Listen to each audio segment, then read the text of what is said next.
Alhamdulillah, wa salatu wa salam ala rasulillahi sallallahu alayhi wa sallam.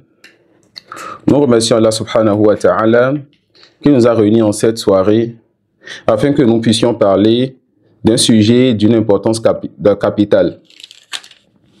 L'islam, mes frères en Allah, c'est basé sur deux fondements très importants: l'alliance et le désaveu, l'affirmation et la négation, l'appel et la mise en garde. Nous appelons au bien et nous interdisons le mal. Et celui qui veut prendre l'un de ces deux points,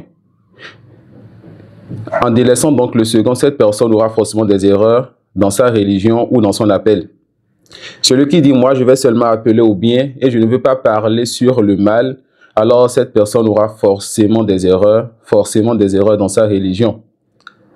Alors il est très important pour le musulman de savoir que son islam ne sera pas parfait jusqu'à ce qu'il connaisse le tawhid et ce qui s'oppose à cela. Et qu'il ne sera pas ferme sur la voie droite, sur la sunna du prophète Mohammed sallallahu alayhi wa sallam, jusqu'à ce qu'il connaisse donc la sunna et ce qui s'oppose à cela. Et que le musulman ne sera vraiment parmi les gens de vérité jusqu'à ce qu'il les connaisse et qu'il sache qui sont ceux qui s'opposent aux gens de vérité. Et qu'il sache qu'est-ce que l'islam veut de lui lorsqu'il voit les gens qui sont sur la vérité. Et qu'est-ce que l'islam veut de lui lorsqu'il voit et qu'il entend parler de ceux qui sont sur le faux. On a vu le prophète Mohammed sallallahu alayhi wa sallam, lorsqu'il apprend qu'il y a 3 de ses compagnons qui ont voulu faire des adorations qu'il n'a pas légiférées, ou bien des adorations selon des manières qu'il n'a pas légiférées. Il ne s'est pas tué sur le faux et il s'est désavoué de leurs actes et de leur personne. Celui qui s'oppose, il dit, celui qui se détourne de ma voie, cette personne ne fait pas partie des nôtres. On a vu le prophète Mohammed sallallahu alayhi wa sallam, lorsqu'il a parlé des Khawarij, un groupe dans cette communauté qui viendra après lui. Mais lorsqu'il a parlé d'eux, il s'est désavoué d'eux. On a vu Ibn Omar, anhu, le fils de Omar ibn Khattab, lorsqu'il a entendu parler de Qadariyya, sa position et comment il s'est comporté. On a vu Ali, anhu, lorsqu'il est sorti avec son armée contre les Khawarij. On a vu l'imam Ahmad, l'imam Malik, et bien d'autres parmi nos grands savants, Cheikh al-Islam Taymiyya, Cheikh Mohammed Abdul Wahhab. Et parmi les contemporains, on ne peut pas en citer. On ne peut pas se limiter à 1 ou 2 personnes. On connaît donc la position des gens de la sunna, la position de nos imams et la position de l'islam par rapport aux faux et aux gens du faux. Mais il se fait que à notre époque et bien avant notre époque, il y a toujours un groupe de personnes qui essayent de faire penser ou bien de faire croire aux musulmans qu'ils n'ont pas à parler sur le faux ou à parler des gens du faux. Et après cette assise, j'espère que celui qui a encore un doute sur ce sujet va commencer par prendre garde, de ceux-là qui lui disent « ne parlons pas de certains sujets qui divisent ». Car dans ce sujet, nous ne voulons pas seulement parler sur un groupe, sur une secte, sur un groupe dévié. Nous voulons voir encore que dans ce groupe, ou bien parmi les fondements de ce groupe, ou bien parmi les choses qui sont spécifiques à ce groupe, le fait qu'ils ne veulent pas parler de certains sujets importants de peur que cela divise. Alors, le fait de ne pas parler du mal, de ne pas parler de la divergence dans la religion, dans les religions, dans la croyance ou entre notre croyance et les autres croyances, ce n'est plus ici, dans cette assise et après cette assise, juste un sujet dans lequel on va dire, vous êtes trop dur, vous ne faites que parler des gens. Vous êtes trop dur, vous ne faites que mettre en garde contre les gens. Non. Là, maintenant, il s'agit d'un sujet qui est une particularité à un groupe égaré. Il s'agit d'un sujet qui est une particularité à un groupe égaré.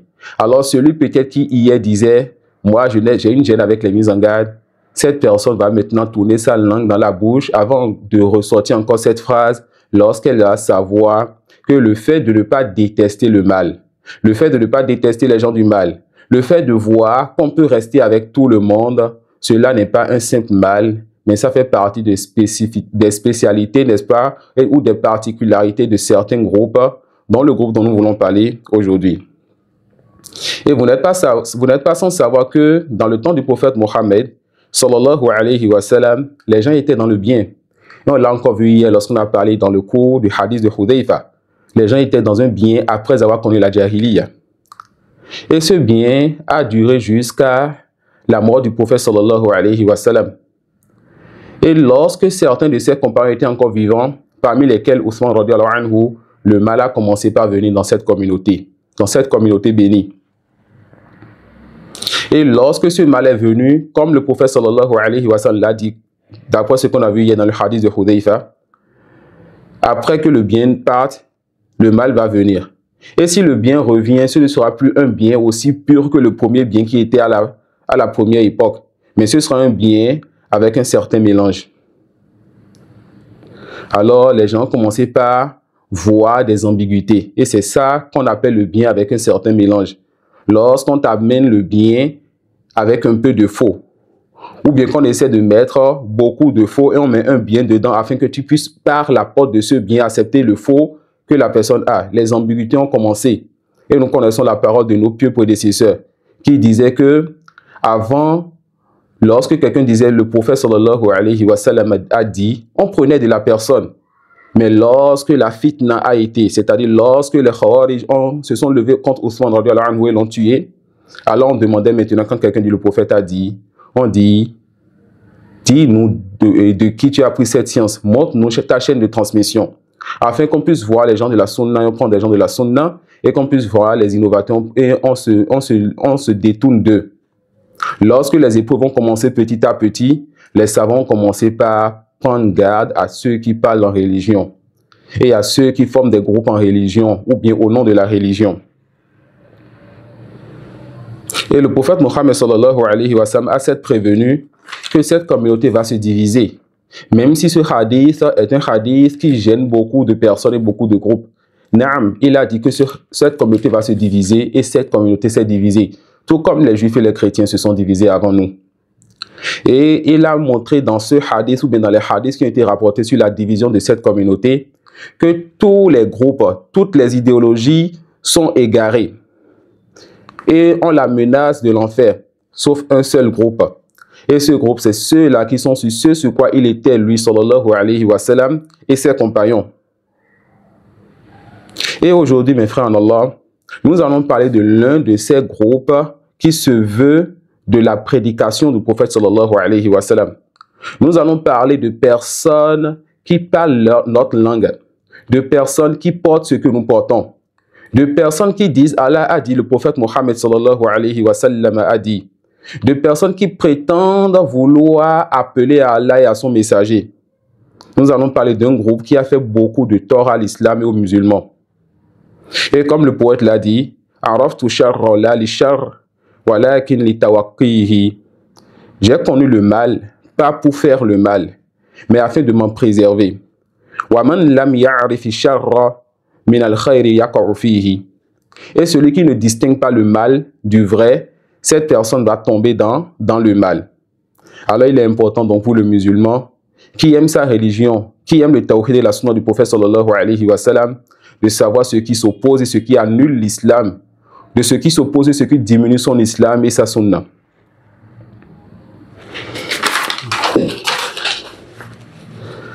Cette assise que nous voulons faire, nous allons surtout parler des têtes du groupe que vous savez déjà.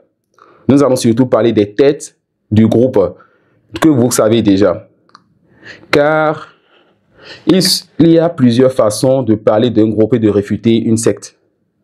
Il y a le fait, n'est-ce pas, de courir après tous les petits plaisantins qui vont sortir dans nos quartiers et qui vont dire la parole de ces groupes. Et chaque fois qu'un petit plaisantin va sortir, un imam du quartier va sortir, on va parler sur lui. Ça, c'est une bonne chose. Mais il y a aussi une autre méthodologie. Et cette méthodologie était la méthodologie qui était connue de Cheikh al-Islam Taymiyyah. Comme les savants le disent, Cheikh al-Islam Taymiyyah il ne perdait pas son temps à parler sur toute personne qui faisait des erreurs dans la religion. Mais ce qu'il disait touchait toute personne qui faisait les types d'erreurs. Comment cela? Cheikh al-Islam Taymiyya, lorsqu'il voulait parler sur une secte, sur un groupe, il demandait c'est quoi les fondements, il demandait c'est quoi les livres, les sources et les bases de ce groupe. C'est quoi les imams et les têtes de ce groupe, qu'ils soient vivants, contemporains, c'est-à-dire de son époque ou bien qu'ils soient déjà morts. Alors vous allez le voir quand il va vouloir réfuter maintenant les Ash'ari, il ira sur Ar-Razi par exemple. Il ira sur le livre de Ar-Razi par exemple.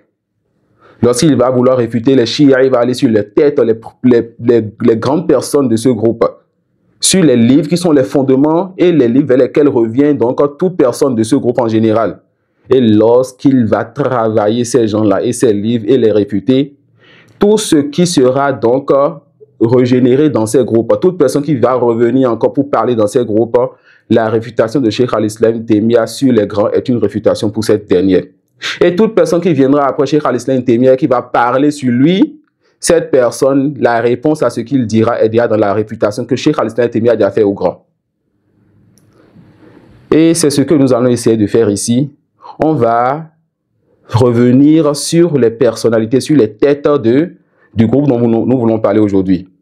Et parmi les fawaïd qu'il y a dans cela, mes frères en Allah, c'est que lorsque vous allez connaître les imams et les têtes de ce groupe, même si nous allons citer pour vous des gens qui sont des Égyptiens, des Soudanais, des Arabes ou autres, des noms peut-être que vous ne connaissez pas et des personnes qui sont mortes depuis 50 ans, 100 ans ou autres, soyez patients. Sachez qu'Allah vous fasse miséricorde. Que tu sois au Bénin, au Ghana, en France, en Belgique, où que tu sois, lorsque tu vas connaître les fondements et les particularités de ces groupes, et que tu vas connaître les têtes de ces groupes, quand tu vas maintenant entendre l'imam de ton quartier dire les savants ont dit et te citer l'une de ces têtes, ou bien faire les éloges des livres de ces gens, ou faire les éloges de ces gens,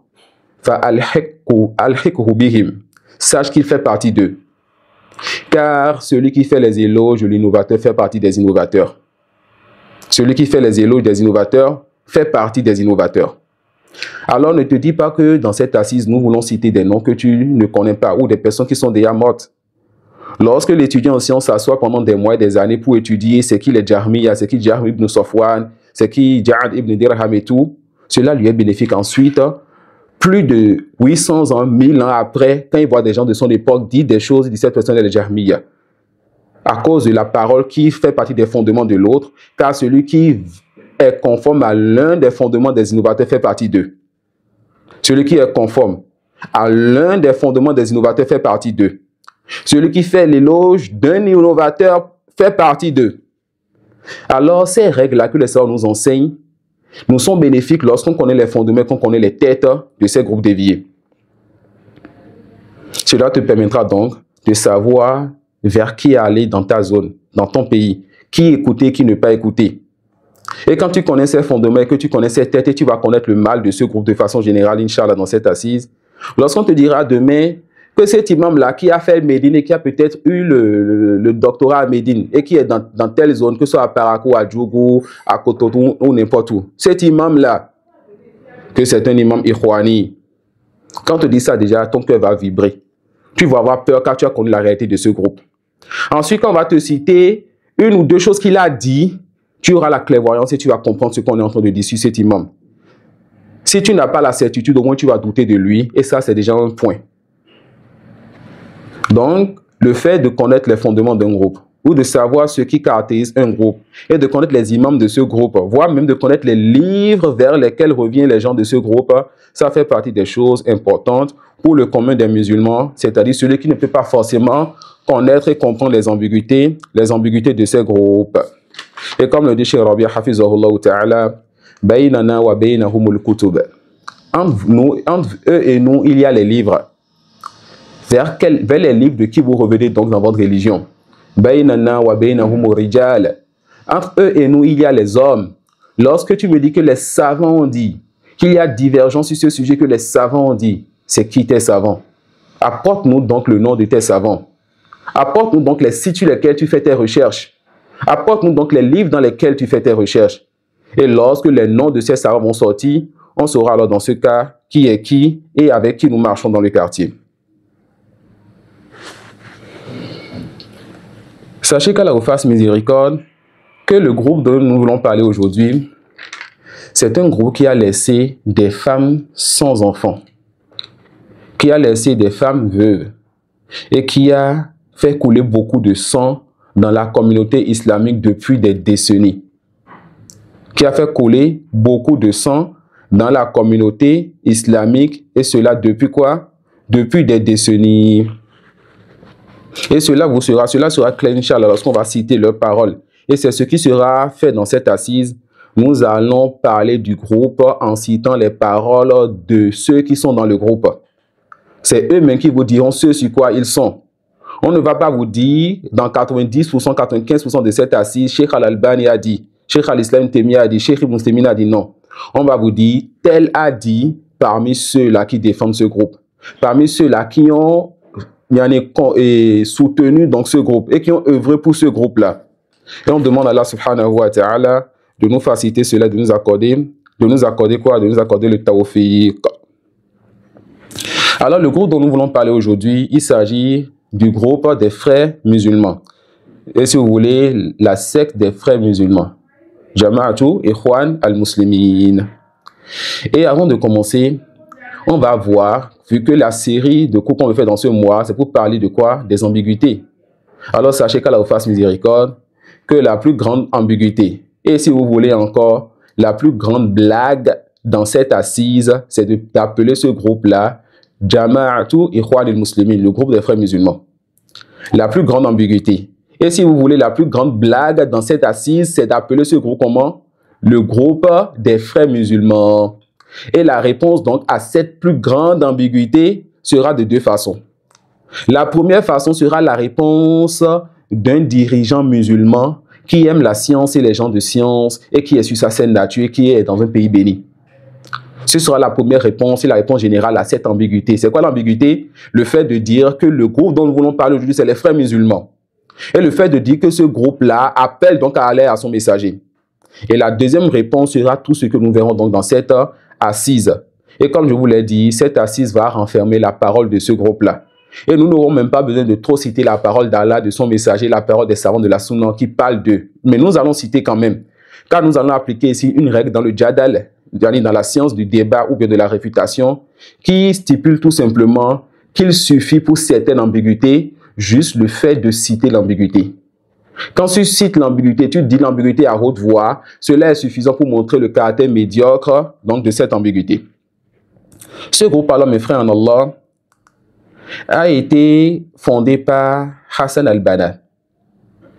Et cela en 1928, de l'année grégorienne.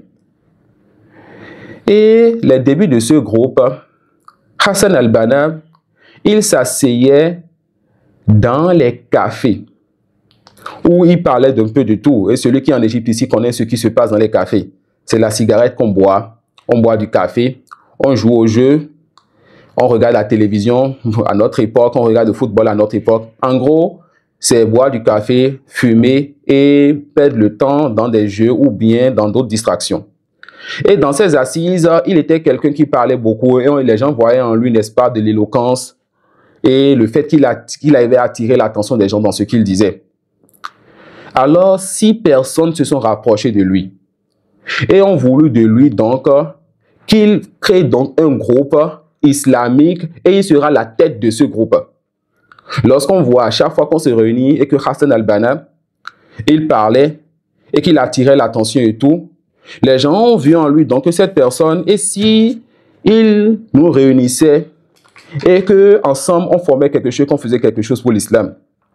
D'abord on dira, le simple fait d'avoir une bonne intention ou de prétendre faire quelque chose de bien ou d'œuvrer pour l'islam n'est pas suffisant. Combien de personnes ont prétendu une bonne intention mais ont fait plus de mal que de bien? Et on vient de rappeler le hadith donc, de ses compagnons qui sans doute avaient une bonne intention. Ils voulaient se rapprocher d'Allah. L'un a dit, je vais jeûner, je ne vais pas rompre. L'autre a dit, je vais prier la nuit, je ne vais pas arrêter. L'autre a dit, je ne vais pas manger de viande. L'autre a dit, je ne vais pas épouser de femme. Le prophète sallallahu alayhi wa sallam n'a pas cherché à savoir si vous avez une bonne intention ou pas.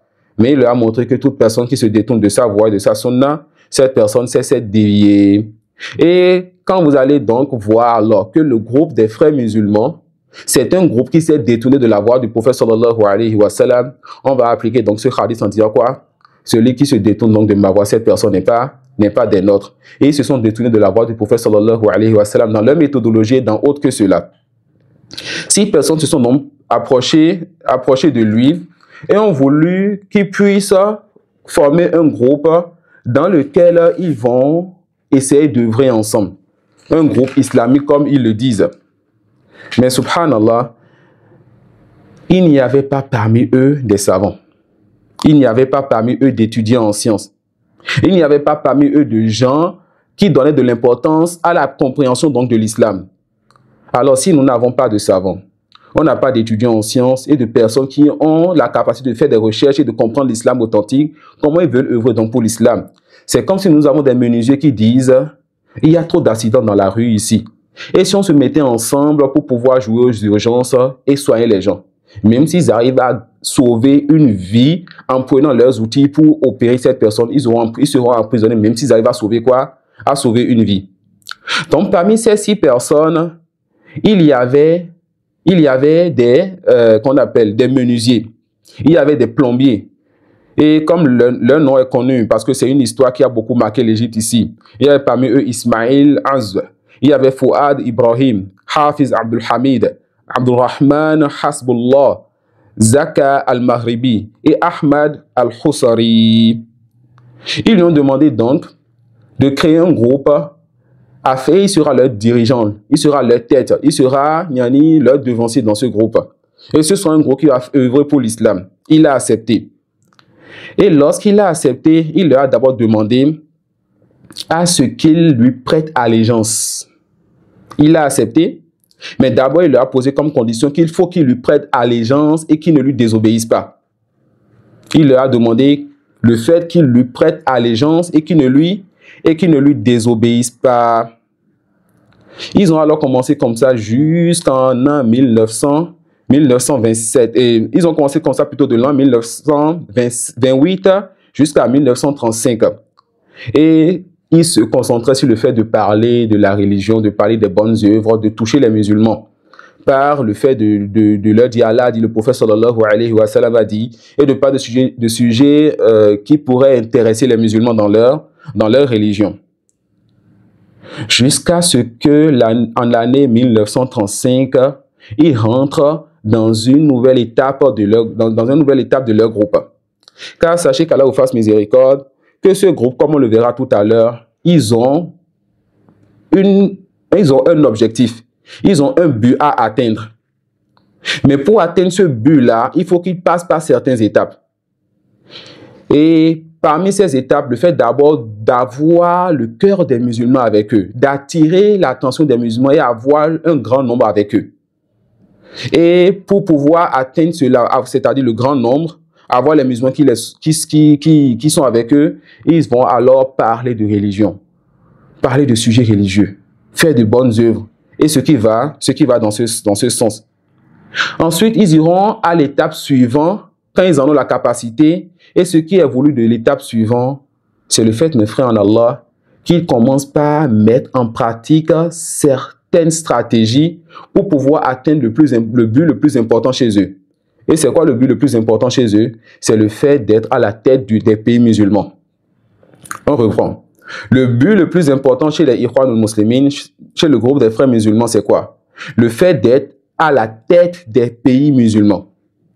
Mais pour cela, ils vont commencer par certaines choses, parmi lesquelles le fait donc d'attirer les musulmans autour d'eux en leur parlant de certains sujets religieux. Mais attention, des sujets qui ne vont pas amener des divergences, même pas dans la jurisprudence quand ils le peuvent.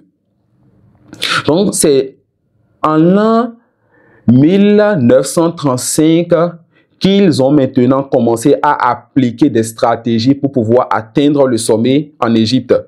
Et cela en fondant des milices ou bien des cellules militaires au sein des armées de la police. Ils ont commencé par former des cellules militaires au sein de l'armée en Égypte. Ils ont formé des cellules qui sont attachées à eux au sein de l'armée en Égypte, au sein de la police Ils ont commencé par faire des groupes secrets, des groupes d'espionnage dans le pays. Ils ont commencé par faire des groupes secrets, des groupes d'espionnage dans le pays. Jusqu'à ce que petit à petit, le groupe a commencé par avoir une certaine force. Et leur nombre a commencé par grandir. Et lorsqu'ils ont vu que leur nombre qu'ils ont atteint plutôt un certain nombre, là, Hassan al-Banna, il a commencé par appeler les têtes des autres partis politiques ou bien des autres groupes du pays à commencer par le suivre et à lui prêter allégeance. On va résumer les 20 minutes qu'on vient de passer ensemble. Ce groupe a été créé en Égypte ou bien a été fondé en Égypte par Hassan al-Banna. Quand? En l'an 1928. Et cela a commencé dans un café ici en Égypte où il parlait, les gens lui ont dit, on te prend comme devancier, forme-nous un groupe, on va essayer d'aider l'islam. Et vous pensez quoi? Que Hassan al-Banna, des plombiers et des menuisiers, ils vont parler de quel type de sujet? Ils vont parler de l'injustice des dirigeants dans les cafés, de comment les gens souffrent dans les cafés, de comment les musulmans souffrent, etc. Afin de montrer qu'ils peuvent être utiles à l'islam et aux musulmans. Alors on l'a mis devant. Il leur a dit, prêtez-moi allégeance et ne me désobéissez pas. Ils ont commencé donc par attirer les musulmans petit à petit en les motivant et en leur parlant de certains sujets religieux, en organisant des assises et tout ce qui va dans ce sens. Et lorsqu'ils ont vu qu'ils ont atteint un certain nombre et qu'ils ont commencé par avoir certaines personnes, certains pions dans l'armée, dans la police égyptienne, ils ont dit là maintenant, on peut aller un peu plus loin. Qu'est-ce qu'il faut faire? Il faut maintenant qu'on montre aux gens que nous aussi on a un parti dans le pays, que nous aussi on a une certaine force dans le pays. Ils ont commencé par appeler autour d'eux d'autres groupes afin que ces groupes-là se joignent à eux, leur prêtent allégeance. Et Hassan al-Banna disait aux autres groupes, aux têtes des autres groupes, si vous êtes parmi les premiers qui vous alliez à nous, vous aurez aussi la suprématie et vous aurez ce que nous aurons. Et il les menaçait du fait donc de se détourner de son appel. Ensuite, Hassan al-Banna, il a continué comme ça, petit à petit, avec le fait d'appeler le commun des musulmans en parlant de l'islam de façon générale, avec le fait d'organiser des assises secrètes, avec le fait de mettre des cellules dans la police, de mettre des cellules dans l'armée en Égypte ici, jusqu'à ce qu'ils ont commencé par faire du tort dans ce pays. Jusqu'à ce qu'ils ont commencé à faire du tort dans ce pays. Et parmi les choses qu'ils ont eu à faire, en l'an 1945, ils ont organisé une grande manifestation dont le but était d'ébranler la position du gouvernement en Égypte. En l'an 1945, ils ont organisé une grande manifestation dont le but était d'ébranler la position du gouvernement ici en Égypte et de montrer la force de leur groupe. Ils voulaient montrer aux gens qu'ils étaient présents.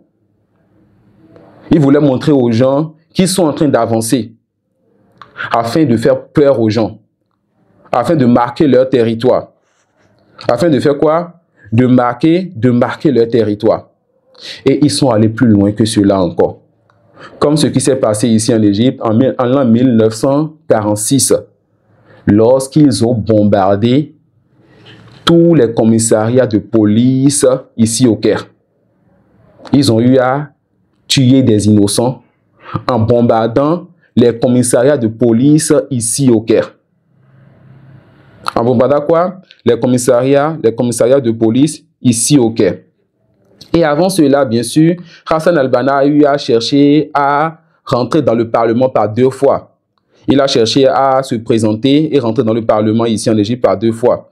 La première fois, on lui a déconseillé cela parce que le pays était en guerre et il a délaissé cela et c'était en l'an 1942. Et la deuxième fois, on lui a aussi déconseillé cela parce que le pays était toujours en guerre, mais là, il a insisté, il s'est présenté, il n'a pas réussi. Et c'est après cela qu'ils ont commencé par essayer de mettre certaines pressions pour avancer dans leur stratagème et autres. Et c'est ce qui les a amenés petit à petit à bombarder les commissariats ici en Égypte. En l'an 1948, des événements se sont même passés dans le pays, des crimes ont eu lieu, des innocents sont morts, Des sangs ont coulé à cause de ce groupe-là qui s'est dit maintenant nous sommes nombreux, nous avons de la force, avec nous il y a certaines personnes, alors nous pouvons avancer dans nos objectifs. Des crimes ont eu lieu dans ce pays en l'an 1948 à cause de ce groupe qui à la base prétendait être un groupe islamique, un groupe qui veut faire la da'wah. Et aujourd'hui c'est ce que beaucoup d'entre eux vous disent dans nos pays, qu'ils veulent faire les bonnes actions, construire les puits, construire les mosquées. Mais en réalité, dans leur tête, il y a une seule chose, la politique et le trône. Et pour pouvoir atteindre cela, ils sont prêts à tout. Donc, lorsque nous citons cette date maintenant, on n'est pas en train de citer juste de l'histoire. On est en train de vous montrer de façon générale et vite fait certaines étapes par lesquelles sont passés ce groupe-là et jusqu'où ils pouvaient aller. Jusqu'à ce qui bombardent, n'est-ce pas, des commissariats. Jusqu'à ce qui crée la mort d'innocents dans le pays.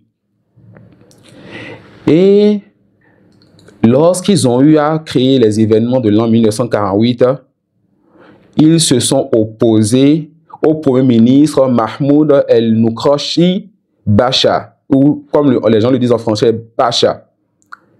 Et celui-là a émis un décret ordonnant la dissolution du groupe.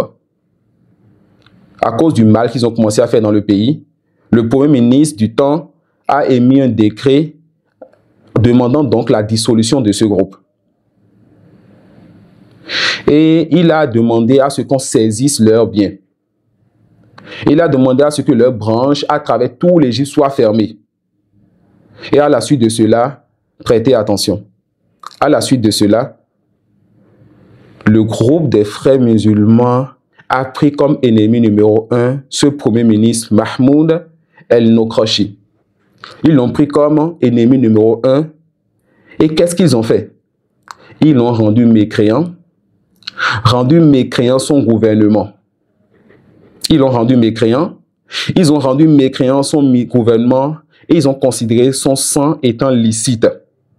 Ils ont commencé par maintenant planifier son assassinat.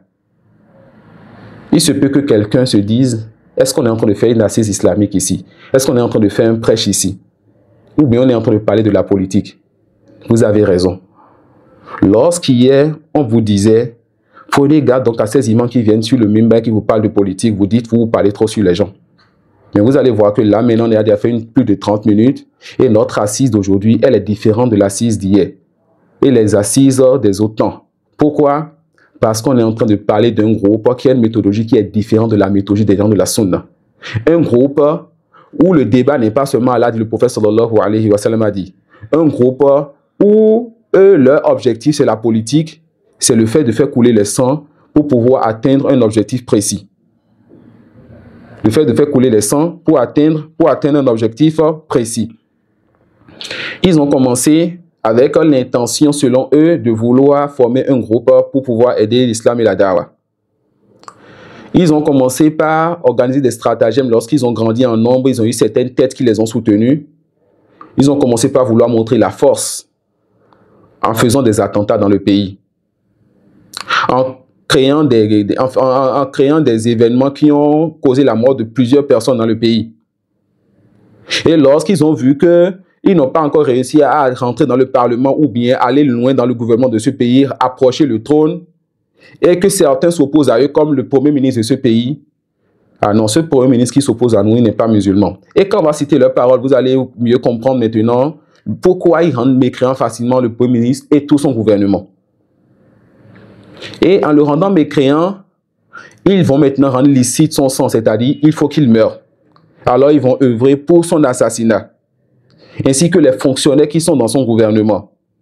Et lorsque les troubles se sont amplifiés, lorsque les fitanes ont augmenté, Hassan al-Banna, il a carrément eu à demander maintenant au gouvernement de lui permettre, n'est-ce pas, de se retirer des affaires politiques. Je reprends. Lorsque les troubles se sont amplifiés et que le gouvernement a été dur envers ce groupe et envers Hassan al-Banna, il a fait quoi? Il a demandé au gouvernement de lui permettre de se retirer des affaires politiques et de revenir sur leur première étape qui était quoi? Qui était le fait de parler seulement de religion et de parler de l'islam aux musulmans. Et si cela n'était pas possible, qu'on lui permette l'exil, c'est-à-dire quitter l'Égypte, fuir de l'Égypte. Mais les gens ont été durs envers lui à cause du tort et du mal qu'ils ont fait dans ce pays. Et il s'est fait que ses proches-là et ceux qui le soutenaient et ceux qui étaient avec lui dans son groupe, tous l'ont délaissé. Jusqu'à ce que, en l'an 1947 et 49, et précisément le 12 février 1949, il a été la cible de plusieurs tirs ici au Caire, ce qui lui a donné quoi? Ce qui lui a donné la mort lorsqu'il était rendu à l'hôpital. Certains disent que c'est le gouvernement du Premier ministre qui a causé sa mort. D'autres disent que c'est plutôt les Américains et les Européens qui ont voulu sa mort, vu qu'il était l'une des têtes importantes des partis politiques qui semaient le désordre dans le pays, afin qu'il y ait la trouble dans ce pays. Yani ici, on assassine une tête politique, alors il peut y avoir la trouble dans ce pays. Et Allahu A'lam. Voilà donc qui est Hassan al-Banna. Voilà donc comment il a commencé. Et voilà en peu de temps ce qu'il a eu à faire donc dans ce pays. Ce qu'il a eu à faire donc aux musulmans. Et Allah subhanahu wa ta'ala a préservé l'Arabie saoudite de ce mal au début. Même s'ils ont été atteints par ce mal lorsqu'ils ont laissé des Égyptiens rentrer dans ce pays après les fitanes qu'il y a eu ici en Égypte. Et c'était ça la première réponse dont je vous parlais. Lorsque Hassan al-Banna il a fait le Hajj, il allait voir le dirigeant de l'Arabie saoudite pour lui dire qu'il aimerait mettre une cellule des Ikhwan ou musulmans du groupe des frères musulmans en Arabie saoudite. Et ce noble dirigeant, qu'Allah lui fasse miséricorde, a répondu d'une réponse très simple, en lui disant que nous tous ici, nous sommes des frères musulmans. C'est-à-dire tous les musulmans ici en Arabie sont des frères musulmans. On n'a donc pas besoin d'un groupe qui va venir nous apprendre comment devenir frères musulmans. Et c'était une réponse qui avait préservé, donc ce pays noble de leur fitan et de leur mal jusqu'à un certain temps. Allons plus loin. On aurait pu se limiter à ceci et vous dire Jazakumullahu khairan. Et celui qui est doué de raison va dire Subhanallah. Si c'est un groupe contemporain qui a connu, qui est venu seulement il y a 2 siècles, cela montre que les anciens n'étaient pas sur cette méthodologie. Si c'est un groupe qui a commencé son mouvement à cause d'un rassemblement dans des cafés, alors c'est pas un groupe que j'ai envie de suivre. Si c'est un groupe qui, en quelques années seulement, a causé la mort d'innocents, bombardement et assassinats et attentats dans le pays, qu'on appelle assassinat d'un premier ministre, alors je n'ai pas besoin donc de me vouloir de ce groupe. Cela aurait pu largement suffire pour cette assise-là, pour des gens qui sont doués de raison et des gens à qui suffit tout simplement lorsqu'on leur montre la vérité, ils disent ça c'est la vérité, je m'accroche à cela. Et tout ce qui s'oppose à la vérité, c'est le faux. Mais parlons maintenant de sa méthodologie, de la méthodologie de Hassan al-Banna. Parmi les choses qu'on cite lorsqu'on parle de sa méthodologie, le fait qu'il voulait tout simplement regrouper les gens autour de lui. Le fait qu'il voulait tout simplement regrouper les gens autour de lui, quelles que soient leurs croyances et quelles que soient leurs convictions. Et il ne regardait pas de divergence avec les différents groupes qui sont dans l'islam, que ce soit les Jahmiya, les Mu'tazila, les Ash'ira, les Shia ou autres. Ou bien même si le groupe est hors de l'islam, cela n'était pas un souci pour lui. Et parmi ces paroles, justement, dans ce sens, le fait qu'ils disent « Inna khusumatana lil yahudi laysat diniyya » Inna khusumatana lil yahudi laysat diniyya. Il dit quoi? Notre animosité ou bien notre conflit avec les juifs n'est pas un conflit religieux. Masha'Allah. Notre conflit avec les juifs n'est pas un conflit religieux. Parmi ces paroles aussi, le fait qu'ils disent Laysat harakatul ikhwanil muslimin harakatan ta'ifiyatan mawjuda bidda aqidatin min al-aqaid aw dinin min al-adyan aw ta'ifatin min al-tawa'if. Regardez celui-là qui a commencé avec 6 personnes et qui ont prétendu donc vouloir former un groupe pour l'islam. Il dit, le mouvement des frères musulmans n'est pas un mouvement dirigé contre une croyance, une religion ou une communauté particulière. Le mouvement des frères musulmans n'est pas un mouvement dirigé contre une croyance, alors ils n'ont pas de problème avec les croyances des gens. Contre une religion, il a dit, leur divergence avec les Yéhouds, les Juifs, n'est pas une divergence dans la religion. Ne soyez donc pas étonnés quand vous voyez donc ceux qui les suivent dans nos quartiers vous dire alors, allez souhaiter bonne fête aux chrétiens. Parce que ces gens ne voient pas de problème entre eux, les chrétiens, dans la religion. Et on va voir ce qu'ils disent sur les chrétiens aussi tout à l'heure, Inch'Allah. Le mouvement des frères musulmans n'est pas un mouvement dirigé contre une croyance, une religion ou une communauté particulière. Et une communauté particulière. Et comme vous l'avez vu aussi au début, ceux qui étaient autour de lui n'étaient pas des gens qui avaient de la science. Et lui aussi n'était pas quelqu'un qui était parmi les gens de science. Mais ajoutez à cela que celui-là qui est mis devant pour pouvoir former un groupe qui veut faire la da'wah, qui veut faire le prêche, qui veut parler de l'islam, c'est quelqu'un qui n'a pas de science, entouré d'ignorants, et il interdit ou bien il demande à ceux qui sont autour de lui de ne pas donner de l'importance au tafsir, c'est-à-dire de comprendre le Coran d'eux-mêmes. Comme on le rapporte de lui, lorsqu'il a dit à Mahmoud Abdul Halim, In kunta turidu nasihati fala da'i li qira'ati tafasir. Voilà un conseil qu'il donne à un parmi ceux qui sont autour de lui. Si tu veux mon conseil, ô Mahmoud, alors tu n'as pas besoin de lire les tafasir. Tu n'as pas besoin de lire le tafsir. Parce que pour eux, il y a plus important que le fait de se concentrer sur la jurisprudence.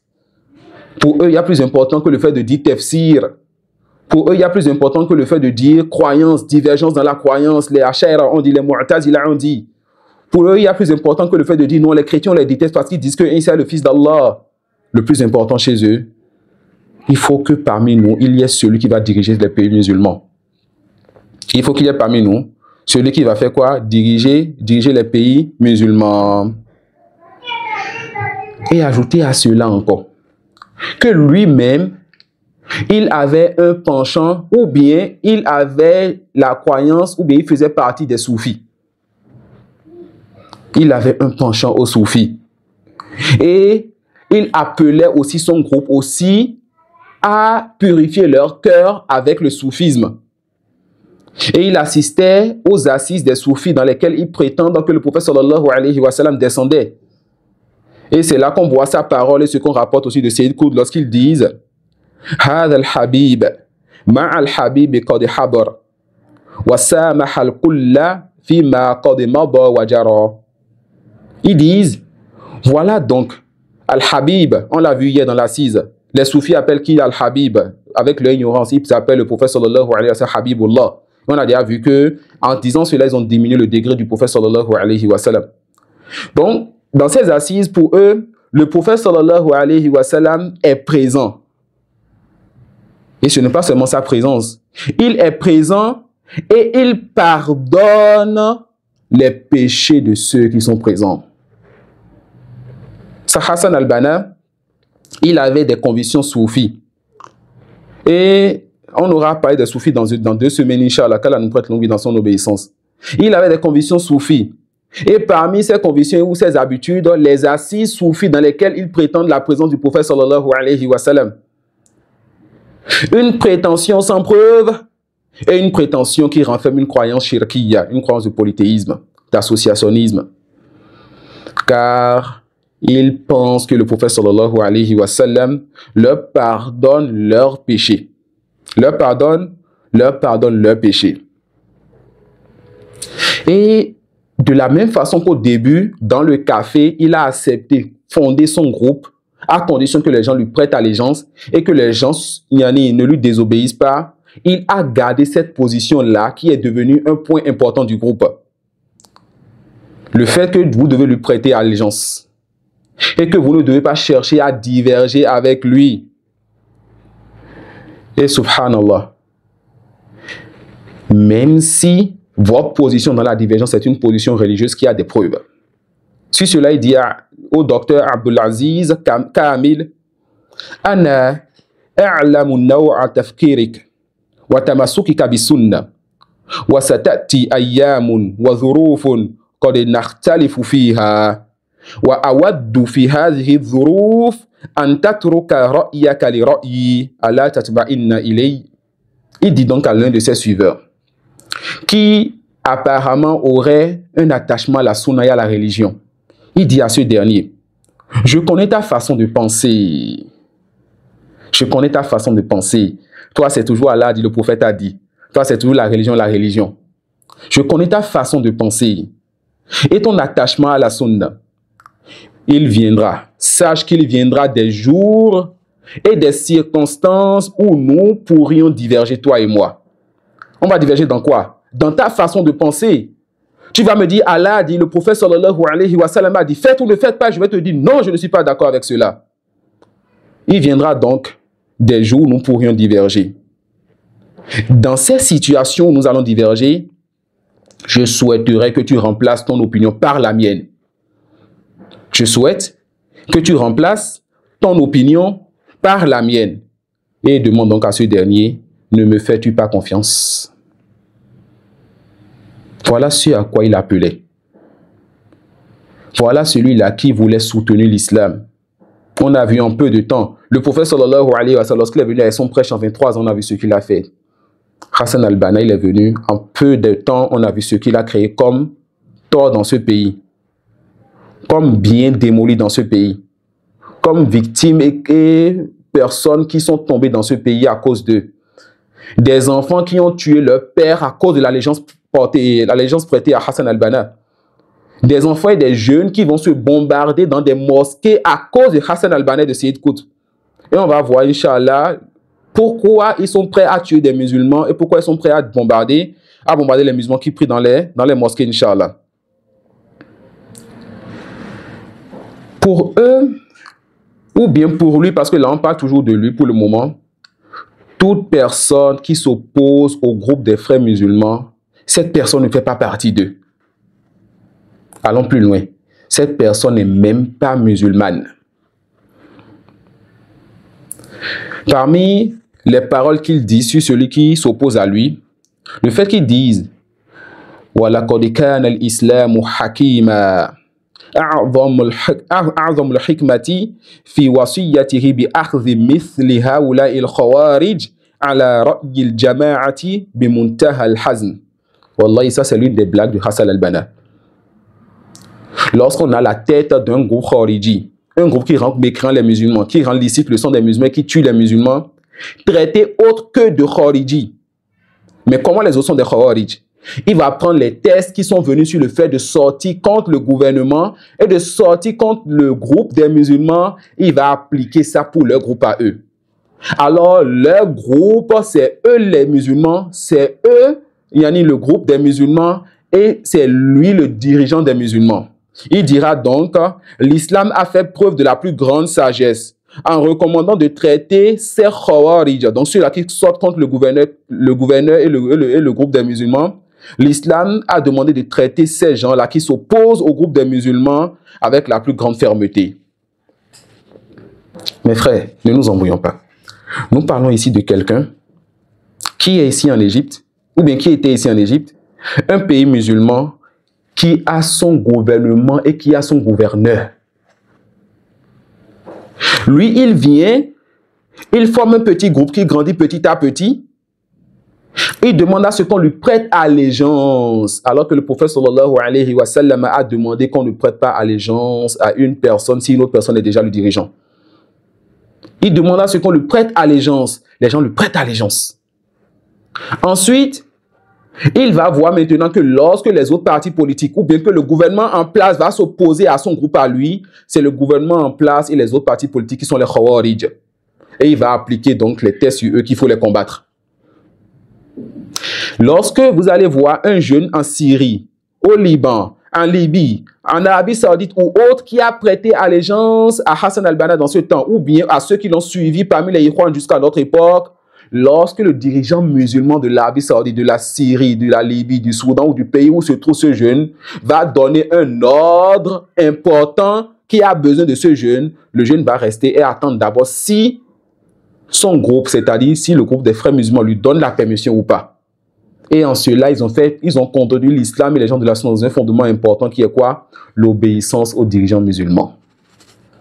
Chez eux, il n'y a pas d'obéissance aux dirigeants musulmans. L'obéissance tout entière est à eux. Ahl Sunna voit l'obéissance aux dirigeants musulmans eux, ils voient l'obéissance à leurs devanciers. Ahlus Sunna voit que même l'obéissance aux dirigeants musulmans n'est pas dans tous les cas. Quand ils nous demandent de contredire la religion d'Allah, on ne lui obéit pas, mais on reste derrière lui. Eux, ils voient qu'on va leur obéir, même s'ils contredisent donc l'islam, car ce sur quoi ils sont et leur avis et leur réflexion, c'est ça l'islam authentique selon eux.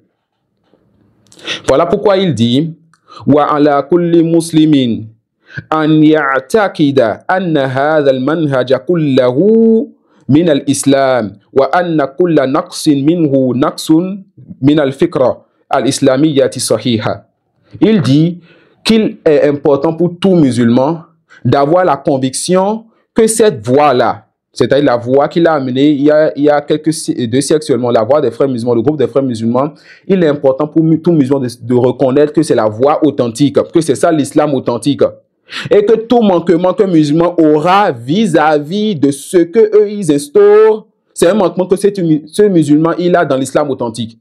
Donc, quand un musulman a un manquement avec les principes des Ikhwan, des frères musulmans, il a donc un manquement dans son islam. Il a quoi? Il a un manquement dans son islam. Ensuite, sachez qu'Allah vous fasse miséricorde, que Hassan al-Banna, après sa mort, le groupe est resté environ 3 ans sans devancier. Ensuite, ils ont repris les activités encore. Et beaucoup de personnes ont eu à impacter ce groupe. Beaucoup de personnes ont eu à dominer ce groupe et ont laissé des idéologies néfastes dans cette religion à cause de ce qu'ils ont fait à leur époque. Et parmi ceux qui sont passés dans ce groupe et qui ont laissé des traces, il y a Sayyid Qutb. Il y a qui? Il y a Sayyid Qutb. Et Sayyid Qutb, si on doit parler de lui, une assise ne suffirait pas. 2 assises ne suffiraient pas. Une dizaine d'assises ne suffiraient pas pour parler de qui est Sayyid Qutb, de sa croyance, de ses positions. Mais là, ça nous suffit de savoir que c'était quelqu'un qui a été la base de beaucoup de fitan ici en Égypte et beaucoup de morts. Et comme certains le disent, c'est le père du tekfir à notre époque. Quelqu'un qui rend mécréant sans réfléchir. Sayyid Qutb, il a rendu mécréant tous les musulmans de son époque. Il voit que parmi les plus grands hypocrites, mais les plus grands mécréants, il y a qui? Les mu'adhin, ceux-là qui se lèvent et qui appellent à la prière. Car c'est quelqu'un qui n'est pas musulman qui se fatigue à appeler à la prière. Et les musulmans, à son époque, lui, son frère et peut-être 2 ou 3 personnes, ils voyaient donc la mécréance de tous les musulmans de son époque. Et il avait des croyances égarées. Il a voulu rentrer, n'est-ce pas, dans la recherche des groupes déviés. Et il n'a pas réussi à sortir de cela. Il avait du soufisme, tout comme son devancier Hassan al-Banna. Il voyait la croyance des Khululiyya, c'est-à-dire qu'Allah subhanahu wa ta'ala, il rentre dans sa création, tout comme les chrétiens disent. Il voyait la croyance des Wahdatul Wujud, c'est-à-dire le fait qu'Allah et la création ne font qu'un. Il avait du ta'atil, des erreurs graves dans les noms et attributs d'Allah subhanahu wa ta'ala. Et cela nous permet de voir ensemble les chapitres des noms et attributs. On reviendra, si Allah le veut, sur son tafsir afin de montrer les erreurs graves dans les noms et attributs et pourquoi les savants mettent en garde contre son tafsir et les savants mettent en garde contre cette personne et sont durs envers lui. Et il avait aussi un penchant vers la croyance des Jabriya. Vers la croyance des Jabriya. Il voyait donc que les causes n'ont pas d'effet. Il voyait quoi? Que les causes n'ont pas d'effet. Ça, c'est une croyance chez les Jabriya, comme c'est connu chez les Ash'aira. Et il avait aussi un penchant vers la croyance des Mu'tazila dans la foi. Et je vais vous priver du détail de ces croyances pour qu'on ne pas être trop long sur ces choses, car le plus important dans cette assise, c'est ailleurs. Et c'est comme toujours, il avait des positions dangereuses vis-à-vis de certains compagnons du prophète sallallahu alayhi wa sallam, car il avait un penchant vers la croyance des Shia. Il avait eu à parler sur Muawiyah radiyallahu anhu.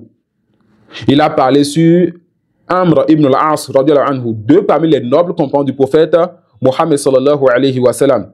Et il a traité Muawiyah et Amr de munafiqun, c'est-à-dire d'hypocrites et de menteurs. Il les a traités d'hypocrites et de menteurs. Il a eu aussi à parler sur le prophète d'Allah, le prophète Moussa alayhi salam. Il a eu même à douter du fait qu'Allah ait parlé Moussa comme Allah l'a dit dans le Coran. Et pour lui, il va même jusqu'à caractériser le Coran d'être comme, n'est-ce pas, des mélodies de musique. Comme il a dit dans son tafsir, lorsqu'il a fait le tafsir de Surat Al-Najm et de Surat Al-Jinn. Et cette personne mérite qu'on revienne sur lui et qu'on parle de lui en détail, si Allah nous le facilite. Parmi ceux-là qui ont aussi à laisser leurs traces dans l'islam lorsqu'ils ont, ou bien dans ce groupe en particulier, il y a Mohammed al-Ghazali. Mohammed al-Ghazali. Lui, il se mettait avec les gens de l'innovation et les gens de passion pour parler sur les savants de hadith. Et qui vous dira qui sont les savants de hadith? Ceux-là par qui nous avons obtenu donc cette sunna bénie, ceux-là par qui nous avons obtenu la compréhension du Coran, il avait un effort évident sur le fait de parler sur eux. Alors que c'est lui-même qui disait Inna naqdal a'immati la yatasadda lahu illa man qala illa man huwa fi mustawahum ala al-aqal. Qu'il n'est pas convenable pour quelqu'un de se lever de parler sur les savants si ce n'est celui qui a au moins leur niveau. Si ce n'est celui qui a au moins leur niveau, on peut dire, ok, il a parlé sur eux, sans doute qu'il a leur niveau. Non. Lui-même, il vous dit encore, Ana lastu min ulama'i hadha al-fan. Ya'tarifu bidhalik. Lui-même vous dit encore qu'il ne fait pas partie des savants de cette science-là. Mais malgré cela, il a eu à faire quoi? À parler et à faire une guerre évidente contre les savants de hadith. Et il a beaucoup d'égarements dans les noms et attributs. Des égarements dans lesquels personne ne l'a précédé.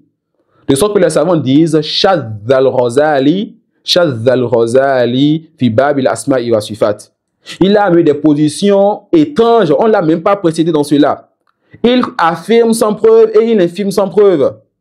Et ses ouvrages à lui aujourd'hui font partie des sources dans lesquelles il y a des ambiguïtés énormes dans les chapitres d'un nom et attribut. Et les innovateurs, les gens de passion, utilisent beaucoup les livres de Al-Ghazali afin de pouvoir critiquer les gens de la Sunna, afin de défendre leur position et autres que cela. Ceux-là qui ont eu à laisser des traces dans ce groupe sont nombreux. Mais nous allons citer une troisième personne. Et comment parler donc des Ikhwan sans citer cette personne? Et il s'agit de Youssouf al-Qaradawi. Youssouf al-Qaradawi. Et lui, il était une référence intellectuelle, contemporaine. Quelqu'un qui se voulait de la science et des savants. Et il a beaucoup défendu ce groupe. Comme on peut le voir dans ses écrits, dans ses interventions, dans ses khutab, sur son site et bien d'autres. Et il était membre associé d'organisations mondiales controversées. Il était aussi le président de l'Union internationale des savants musulmans, ce qui renferme dans le comité international des savants musulmans dont nous parlons ici. C'est un comité au sein duquel il y a des chiites. Al-Qaradawi était parmi ces gens-là. Il s'asseyait avec ces gens-là. Et il était aussi, ou bien il a, qu'on appelle, été aussi ou bien le président du Conseil européen pour la fatwa et la recherche. Il a été quoi, le président du Conseil européen pour la fatwa et la recherche? Quelqu'un peut dire, Masha'Allah, c'est qu'il a été à des postes importants. Non. Ça pour vous dire que lorsque vous allez voir un imam du quartier, ou bien vous allez voir un des prédicateurs français ou belges, comme qui y a des mises en garde qui va vous dire, oui, mais tel sujet, les savants disent ceci. Ou bien le comité des savants, ou bien le comité des gens de la fatwa de l'Europe, ils ont dit ceci. Demandez-lui qui sont les savants qui sont dans ce comité.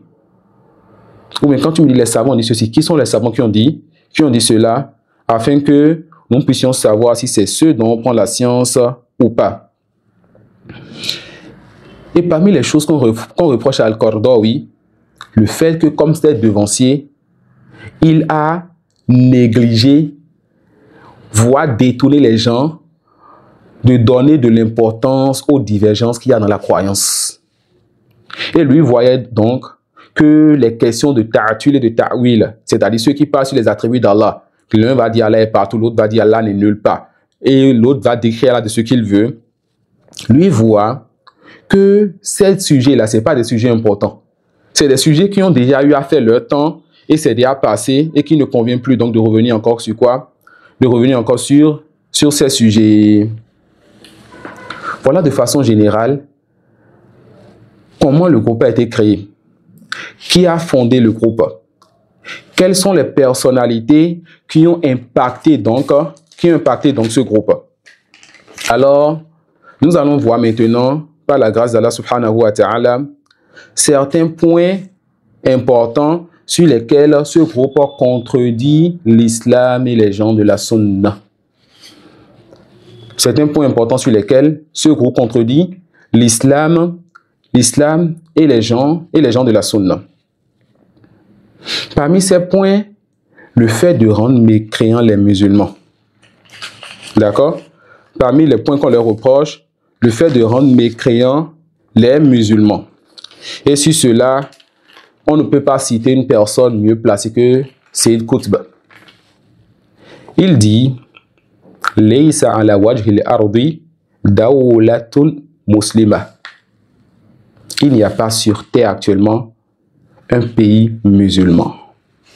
Voilà quelqu'un qui est en Égypte, qui connaît l'existence de l'Arabie Saoudite, de la Libye, de la Syrie à côté de lui, du Yémen, du Mali, du Sénégal et d'autres pays, et qui dit il n'y a pas sur terre actuellement un pays musulman. Il dit encore toujours Sayyid Qutb Innal muslimin al-yawm la yujahidun wa dhalika li anna al-muslimin al-yawm la yujaduna. Je reprends. Il a joué avec les mots. Innal muslimin al-yawm la yujahiduna. Il dit certes les musulmans aujourd'hui ne font plus le djihad. Pourquoi? Il dit wa dhalika li anna al-muslimin al-yawma la yujaduna. Et cela parce qu'aujourd'hui, il n'y a pas de musulmans. Il dit quoi? Les musulmans aujourd'hui, il n'y a plus de musulmans aujourd'hui qui font du djihad. Pourquoi les musulmans ne font plus le djihad aujourd'hui? Tout simplement parce qu'il n'y a plus de musulmans. Tout simplement parce qu'il n'y a plus de musulmans. Il dit aussi Inna nasa laysu bi muslimin kama yadda'un wa in shahidu an la ilaha illallah wa in salla ahaduhum wa sama wa hajja bayt Allah al-haram wa hum yahyuna hayatan jahiliyyah laysa hadha islama wa laysa haula'i bi muslimin. Il dit les gens aujourd'hui ne sont plus des musulmans. Même s'ils disent la ilaha illallah, même s'ils font la prière, même s'ils font le jeûne, même s'ils font le hajj, vers la maison d'Allah, la Kaaba, ils ne sont plus des musulmans tant qu'ils sont en train de vivre cette vie de jahiliya. Et quand on dit jahiliya ici, c'est-à-dire cette époque-là de mal avant l'islam. Ils ne voyaient plus donc l'islam des gens. Il dit, ce que ces gens font n'est pas de l'islam. Et ces gens-là ne sont pas des musulmans. Ces gens ne sont pas des musulmans. Parmi les choses qu'on leur reproche aussi, le fait qu'ils demandent à ce que l'allégeance soit prêtée à eux et qu'on leur obéisse, eux, c'est-à-dire leurs dirigeants. Et qu'on voit la perfection dans leur groupe et non dans autre que cela. Le fait qu'ils demandent à ce que l'allégeance leur soit prêtée. Ils sont dans des pays musulmans, des pays qui ont des dirigeants musulmans, et ils détournent les musulmans de leurs dirigeants et demandent à ce que ces musulmans leur prêtent allégeance à eux. Et que ces musulmans leur obéissent. Donc si le musulman du pays t'obéit à toi, il va désobéir aux dirigeants vu que vous êtes des partis en opposition.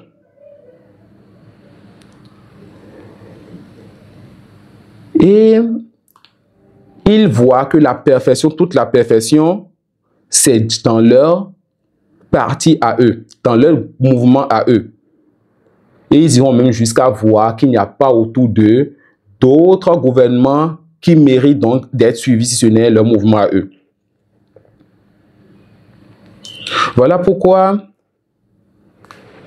parmi leurs paroles, le fait qu'ils disent « Laysa lana wala'un li ayyi hukuma » nous n'avons pas donc à prêter allégeance ou à suivre ou bien à nous allier à un gouvernement, quel que soit ce gouvernement. Les frères musulmans voient qu'ils ne doivent pas s'allier à un gouvernement, quel que soit ce gouvernement.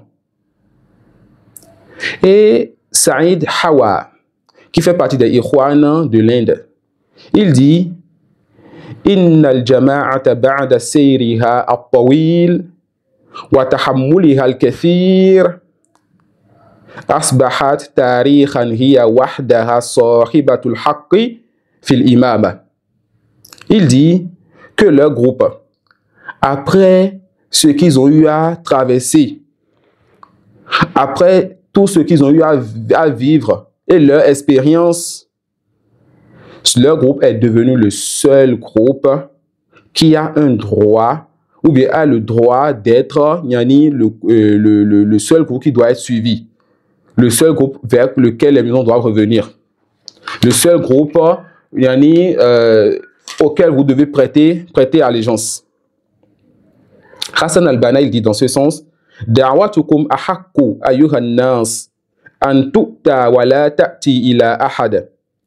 Idh hiya jama'atu kulli khair wa ghayriha la yaslamu min naqs. » Hassan al-Banna, il dit, « Votre groupe, ô mes frères, est plus en droit que les gens viennent se lier à ce groupe. Et ce groupe n'a pas à courir après les autres. Et cela parce que c'est le groupe qui renferme tout le bien. Et les autres groupes, il y a toujours un manque en eux. Et les autres groupes, il y a toujours un manque en eux. Et il dit aussi, موقفنا من الدعوات المختلفة التي طغت في هذا العصر ففرقت القلوب وبلبلت الأفكار أن نزيدها بميزان دعوتنا. Masha'Allah. Il dit d'autres positions vis-à-vis des autres groupes qui ont des idéologies autres que la nôtre, c'est-à-dire les autres groupes qui s'opposent à leur groupe. Il dit, c'est que nous allons ramener ces groupes-là à nos principes à nous. Allah subhanahu wa ta'ala dit quoi dans le Coran? فَإِن تَنَازَعْتُمْ فِي شَيْءٍ فَرُدُّوهُ إِلَى اللَّهِ وَالرَّسُولِ إِن كُنتُمْ تُؤْمِنُونَ بِاللَّهِ وَالْيَوْمِ الْآخِرِ. Si vous divergez sur quelque chose, ramenez donc cette chose à Allah et à son messager, si vraiment vous croyez en Allah et au jour dernier. Si vous croyez en Allah et au jour dernier. Mais Hassan al-Banna, lui, il voit que lorsqu'ils sont en opposition avec d'autres groupes, il faut que ces groupes-là reviennent vers leurs principes à eux. Car toute la perfection est chez eux et les autres ont des manquements. Ali al-Ashmawi, celui-là qui a écrit ce livre qu'on appelle At-Tarikh Siri, les Ikhwan al-Muslimin. Certains disent que c'est quelqu'un qui était parmi eux pendant 20 à 23 ans. Ensuite, il a quitté le groupe. Alors que quand tu prêtes allégeance à ce groupe, tu n'as plus le droit de quitter. Et si tu quittes, tu es menacé, on peut te tuer, saccager tes biens, s'en prendre à ta famille et autres. Et comme lui-même, il le dit, on a eu à le menacer même de la mort et tout. Mais il a écrit un livre dans lequel il a eu à rapporter beaucoup de ce qui se passe dans ce groupe. Il dit dans son groupe, et il dit dans ce livre, en parlant du groupe, Man arada an yalhaqa bina fahuwa muslim. Wa man waqafa diddana faqad hakama ala nafsihi bil kufr. Celui qui veut se rejoindre à nous, alors celui-là est un musulman. Et celui-là qui veut s'opposer à nous, cette personne a jugé sa personne de la mécréance. C'est-à-dire cette personne, elle est cette mécréante. On appelle comment le groupe? Les frères musulmans. Celui qui veut rester avec eux, c'est leur frère et c'est un musulman. Celui qui s'oppose à eux ne fait pas partie d'eux et c'est un mécréant. Est-ce que les gens de la Sunna voient que quelqu'un peut rentrer dans l'islam et quitter l'islam? La réponse, oui. Mais est-ce que les gens de la Sunna font sortir les musulmans de l'islam? La réponse, non. Les frères musulmans sont des khawarij qui rendent mécréants les musulmans. Pour les péchés et aussi, surtout, pour le fait de s'opposer à leur groupe. De ne pas aller dans leur direction. Celui qui veut être des nôtres, alors cette personne est un musulman. Et celui qui s'oppose à nous, cette personne donc est mécréante. Alors on vient de voir qu'ils rendent mécréants les musulmans. On vient de voir qu'ils appellent les gens à leur obéir, à les suivre aveuglément, à ne pas s'opposer à eux. Et celui qui s'oppose à eux n'est pas des leurs. Celui qui s'oppose à eux n'est pas musulman.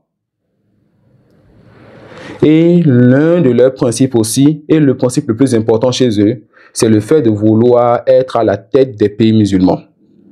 C'est le fait de vouloir être à la tête des pays musulmans. Et cela par n'importe quelle manière. Cela par n'importe quelle méthodologie. Le plus important, c'est la finalité qui compte. Et ça, c'est un principe chez eux.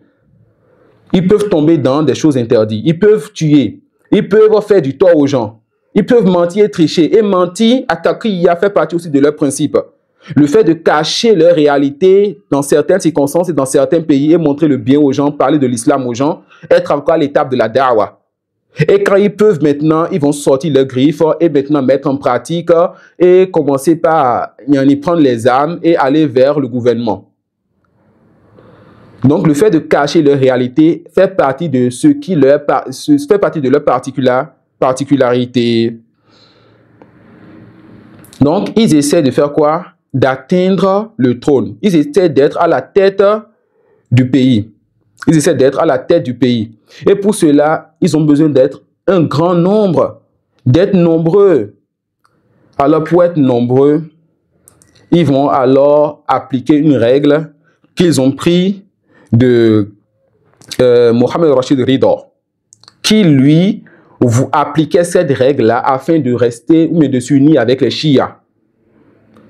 Les Ikhwan, ils ont pris de lui cette règle, et c'est une règle qui est une règle en or chez eux, comme on le voit dans les paroles et dans les écrits de Qaradawi et bien d'autres, Al-Qaradawi et bien d'autres. Et c'est la règle qui stipule nata'awanu fi ma tafaqna alayhi wa ya'dhuru ba'duna ba'dan fi ma ikhtalafna fihi. Nous allons nous entraider et rester unis dans ce sur quoi nous n'avons pas de divergence, dans les sujets qu'on a en commun. Et on va s'excuser sur ce sur quoi on diverge, que ce soit des sujets de jurisprudence, que ce soit des sujets de croyance, que ce soit même que toi tu sois chiite, que tu insultes Aïcha et les compagnons, et que moi je ne vois pas cette permission. Que tu sois juif et chrétien, que moi je ne vois pas qu'Allah a un enfant. On va s'excuser sur ces sujets. Mais attention, lorsque tu vas t'opposer donc à notre devancier, t'opposer à nos principes, là on ne s'excuse plus. Tu n'es pas notre frère, tu n'es pas des nôtres, tu n'es même plus musulman. Hassan al-Banna, en montrant donc l'application de cette règle où il faut donc fermer les yeux sur les divergences dans la croyance, dans la religion et autres, il dit Laysat baynana wa bayna al-yahud andawatun diniya. Il n'y a pas entre nous et les juifs une animosité religieuse. C'est quoi l'animosité qu'il y a entre vous? Qu'est-ce qui amène donc les conflits entre les frères musulmans et les Yahouds et les Juifs? La terre. La terre. Hassan al-Turabi, et c'est celui-là qui a, qu'on appelle, fondé le mouvement des... Hassan al-Turabi, plutôt, c'est une tête des Ikhwan qui est au Soudan. Lui, il dit... Jazallahu ikhwanana an-nasara khayra. Qu'Allah récompense nos frères chrétiens en bien. Regardez jusqu'où ils vont dans leurs règles. du fait de ne pas s'opposer dans la croyance. Il dit, qu'Allah récompense nos frères chrétiens en bien. لِأَنَّهُمْ أَدْخَلُوا النَّاسَ فِي دِينِ اللَّهِ أَفْوَاجًا. Qu'Allah récompense nos frères chrétiens en bien. Et cela parce qu'ils ont fait rentrer les gens dans la religion d'Allah en grand nombre, en grande quantité. Allahu Akbar. Les chrétiens font leur prêche.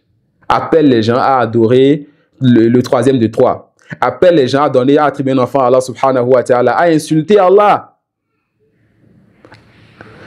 Et toi, pour montrer que vous êtes ouverts avec tout le monde, et que vous êtes des gens civilisés, et que vous êtes un parti politique qui tout simplement veut avoir du nombre, tu vas dire donc, dans un pays musulman comme le Soudan, dans une langue arabe que les musulmans vont entendre, toi qui prétends la science et être un devancier, tu dis qu'Allah récompense en bien nos frères chrétiens.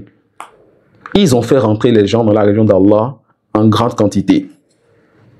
Voilà donc la da'wa des frères musulmans. Ils ne font pas d'alliance pour la religion d'Allah, ni de désaveu au nom de la religion d'Allah subhanahu wa ta'ala. Voilà donc la religion des frères musulmans. Ils appellent à prêter allégeance à des personnes dans un pays où il y a un dirigeant musulman. Voilà donc la religion des frères musulmans. Ils organisent des attentats dans des pays musulmans. Ils voient la mécréance des dirigeants qui s'opposent à eux, des partis politiques qui s'opposent à eux. Et certains, parmi eux, comme Saïd Qutb et ceux qui ont son idéologie, voient carrément la mécréance de tous les musulmans. Voilà donc la religion des frères musulmans. Parler sur les compagnons du prophète sallallahu alayhi wa sallam pour certains d'entre eux. Parler sur des prophètes comme Moussa pour certains d'entre eux. Ils n'ont pas de jalousie pour leur religion, pour leurs croyances. Ils voient pour la majorité de leurs devanciers que la croyance n'est pas un sujet important à notre époque. Saïd Qutb, il voit la même chose. Lui, il voit aussi même qu'il ne faut pas perdre le temps dans les sujets de jurisprudence. Hassan al-Banna, il voit aussi qu'il ne faut pas perdre le temps dans les questions de croyance, ni dans les tafasirs. Il dit que je veux comprendre le Coran en lisant les tafasirs. Voilà donc la religion des frères musulmans. Ceux-là qui sourissent aux musulmans aujourd'hui, qui portent la barbe, qui portent le komis et qui disent aux musulmans, nous vous appelons donc à rester unis.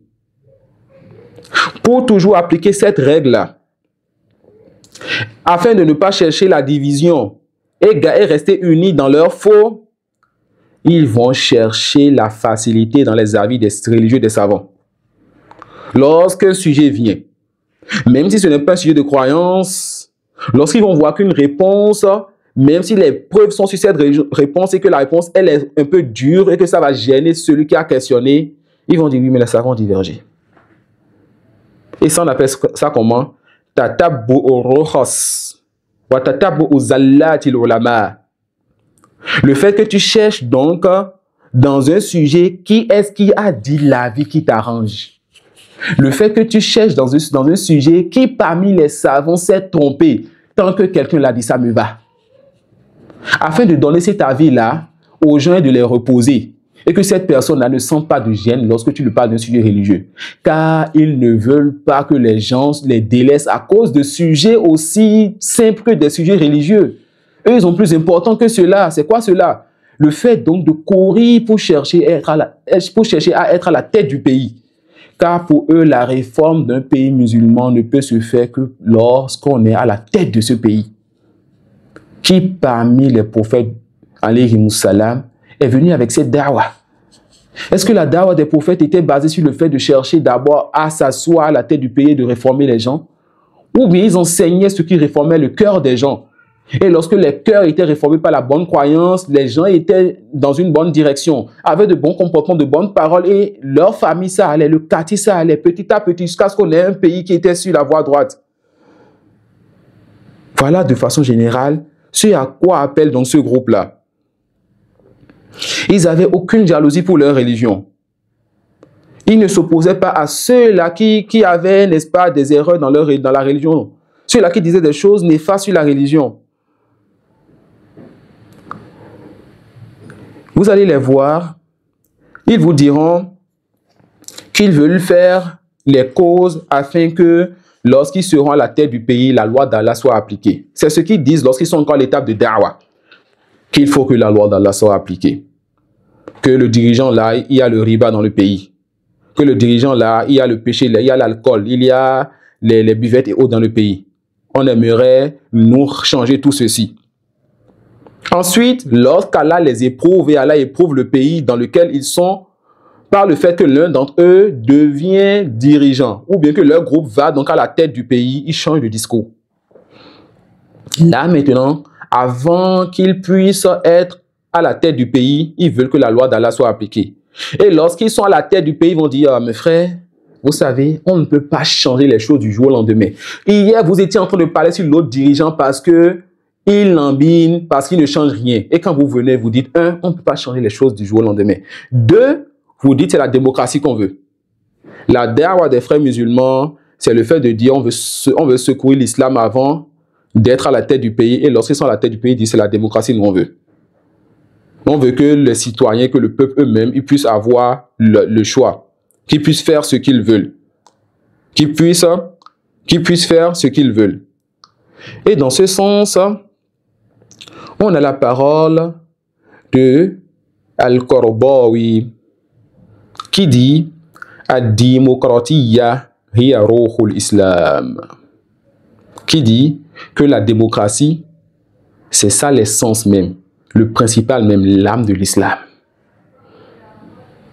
La démocratie qui renferme la mécréance. Il voit que c'est quoi? C'est ça même l'essence de l'islam. Que c'est ça l'âme de l'islam. Et que c'est à ça que l'islam appelle.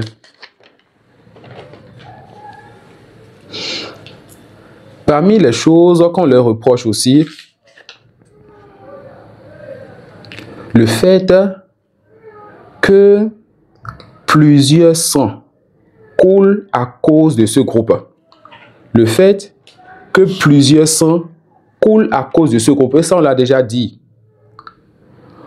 L'un d'entre eux,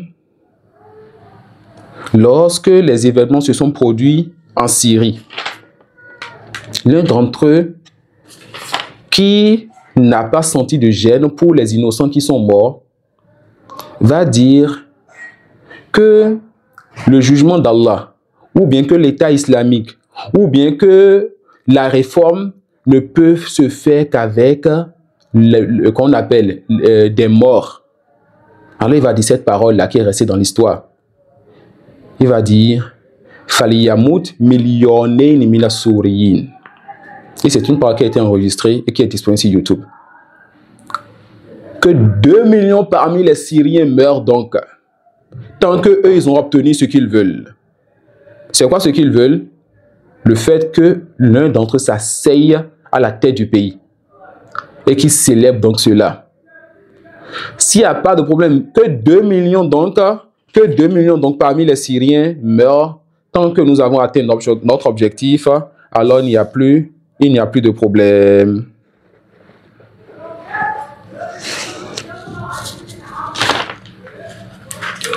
Et les paroles des gens de ce groupe sont multiples. Leur position vis-à-vis des juifs et chrétiens, leur position vis-à-vis des chiites, leur position vis-à-vis des groupes égarés de l'islam, le fait de ne pas chercher à diverger avec les autres pour pouvoir garder, n'est-ce pas, l'union et garder le grand nombre, cela est multiple. Al-Qaradawi, il dit Inna la nuqatilu al-yahuda min ajli al-aqida wa innama min ajli al-arba. Al-Qaradawi, il dit nous ne combattons pas les juifs à cause de la croyance, mais nous les combattons à cause de la terre. Nous ne combattons pas les juifs à cause de la croyance, mais nous les combattons à cause de la terre. Ahmad Yassine, celui-là qui a fondé le mouvement de Hamas, ceux-là qui ont causé ce qui se passe en Palestine actuellement, les bombardements, les femmes, les enfants, les vieux qui meurent, les mosquées, les hôpitaux qui sont détruits, les innocents qui tombent, ceux qui n'ont rien demandé. Lorsqu'on avait demandé à Cheikh Al-Albani et les savants de la Sunna il y a des décennies, qu'est-ce que les musulmans de la Palestine doivent faire? La réponse, qu'ils fassent la hijra. Ils ont ri, les Ikhwan ont ri de nos savants Non, ça c'est des savants de les mosquées. C'est des savants qui n'ont rien compris à la réalité. Le prophète sallallahu alayhi wa sallam, il aimait Makka plus que toute terre. Mais il a demandé 2 fois à ses compagnons de faire la hijra de Makka. Et lui-même, il a fait la hijra de Makka. Jusqu'à ce qu'Allah subhanahu wa ta'ala lui permette de revenir dans son pays. Mais quand les savants de la Sunna disaient donc aux musulmans de Palestine, faites la hijra, les Ikhwan ont ri d'eux. On parlait sur eux. Aujourd'hui, lorsqu'ils se sont levés, ils ont tué 2 ou 3 juifs. Qu'est-ce que les juifs sont en train de faire depuis des jours et des semaines? Quel bien eux ils ont détruit parmi les biens des juifs? Et combien d'immeubles, de voitures, de mosquées, combien d'hôpitaux et autres ont été bombardés en Palestine, à Gaza et bien d'autres. Celui-là qui a fondé le mouvement de Hamas, qui est un mouvement ikhwani, un mouvement des frères musulmans, celui-là qui a fondé un mouvement qui prétend combattre les juifs, un mouvement que les musulmans ignorants du monde entier aujourd'hui soutiennent parce qu'ils pensent que c'est eux les mujahidoun, que l'Arabie Saoudite, l'Égypte et les pays musulmans ne font rien, ne défendent pas la Palestine et que c'est Hamas qui est en train de se battre sur place. Qu'est-ce que le devancier de Hamas dit? Il dit, et prêtez attention à sa parole, « Nahnu la nakrahu al-yahoud wa nuqatilu al-yahoud li'annahum yahoud. Al-yahoud ahlu din wa nahnu ahlu din wa nahnu nuhibbu kulla ahli al-adyan. » Celui-là qui a la tête de ce mouvement, qui a fait tomber beaucoup d'enfants, de femmes, de vieux, et qui a créé donc le mal que nous connaissons en Palestine aujourd'hui, il dit, nous ne détestons pas les juifs et nous ne combattons pas les juifs parce qu'ils sont des juifs. Leur problème n'est pas un problème de religion, ni un problème de croyance. Les juifs sont des gens de religion et nous sommes des gens de religion. Nous aimons toute personne qui s'attribue à une religion. Et vous voulez qu'Allah subhanahu wa ta'ala secoue les musulmans par le djihad de ces gens-là? Alors que le prophète sallallahu alayhi wa sallam, lorsqu'on lui a demandé les caractéristiques de celui-là qui est en train de faire le djihad sur le chantier d'Allah, est-ce que c'est celui-là qui fait ça pour qu'on dise qu'il est courageux? Est-ce que c'est celui-là qui fait ça afin de pouvoir soutenir sa tribu? Et ils ont cité d'autres aspects. Le prophète sallallahu alayhi wa sallam a dit que celui qui fait vraiment le djihad sur le chantier d'Allah, c'est celui qui fait ce djihad afin que la parole d'Allah subhanahu wa ta'ala soit la plus élevée. Voilà donc ces gens-là qui font le djihad, c'est-à-dire ils combattent les juifs ou ils prétendent combattre les juifs, pas à cause de la religion ni à cause de la croyance, mais tout simplement à cause de la terre. Comme lui, il le dit, comme l'a dit Youssouf al-Qaradawi, comme l'a dit Hassan al-Banna, et comme beaucoup d'entre eux le disent.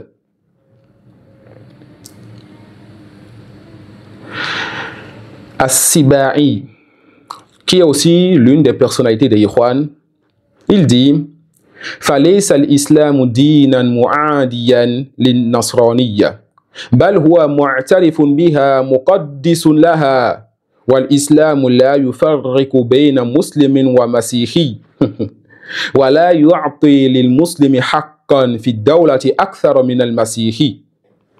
Il dit, l'islam n'est pas une religion qui s'oppose au christianisme. Allahu Akbar. L'islam n'est pas une religion qui s'oppose au christianisme. Pourquoi? Parce que eux, ils sont dans des pays où il y a des chrétiens. Il faut qu'ils aient des chrétiens dans leur parti. Il faut qu'ils aient des chiites dans leur parti. Il faut qu'ils aient des juifs avec eux quand ils le peuvent pour avoir du soutien et de l'arme. Il dit, l'islam n'est pas une religion qui s'oppose aux chrétiens. Ou bien qui s'oppose au christianisme. Plutôt, l'islam reconnaît le christianisme et il donne de la valeur au christianisme, ou bien sanctifie le christianisme. L'islam donne de l'importance au christianisme. L'islam ne fait pas la distinction entre musulmans et chrétiens. Et l'islam ne donne pas aux musulmans dans un pays un droit plus que le droit qu'il ne donne aux chrétiens. Allahu Akbar. L'islam ne donne pas dans un pays musulman un droit plus que le droit qu'il ne donne aux chrétiens. Lorsque le pape était mort à l'époque de Al-Qaradawi, Al-Qaradawi, il se lève et il dit نقدم أعزاءنا في هذا الباب الذي كان له مواقف تذكر وتشكر. Nous présentons nos condoléances à ce pape qui avait des positions nobles, des positions dignes d'être citées et des positions qui méritent remerciement. وإخلاصه في نشر دينه ونشاطه حتى رغم شيخوخته وكبر سنه. Et nous remercions aussi ce pape-là qui vient de décéder et qui était sincère dans la propagation de sa religion, dans sa da'wa, dans le nashr, dans le fait de partager ou bien d'appeler à sa religion. Et les efforts qu'il faisait malgré son âge, malgré sa vieillesse.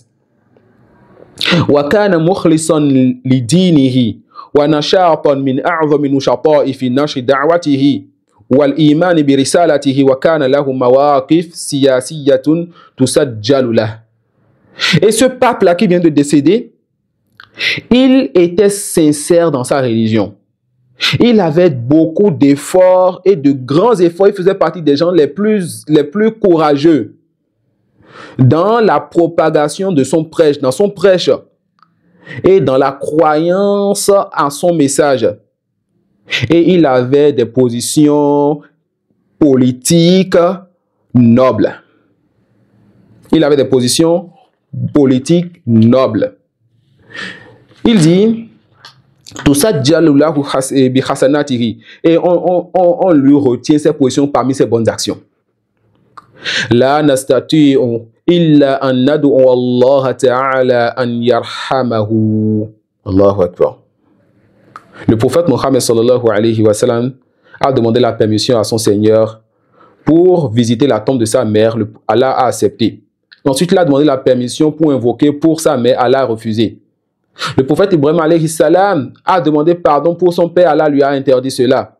Le prophète sallallahu alayhi wa sallam a demandé pardon pour son oncle Abu Talib qui est mort sur la mécréance. Allah lui a interdit cela. Al-Qaradawi, il dit, nous ne pouvons qu'invoquer Allah, nous ne pouvons que demander à Allah subhanahu wa ta'ala de faire miséricorde à ce pape.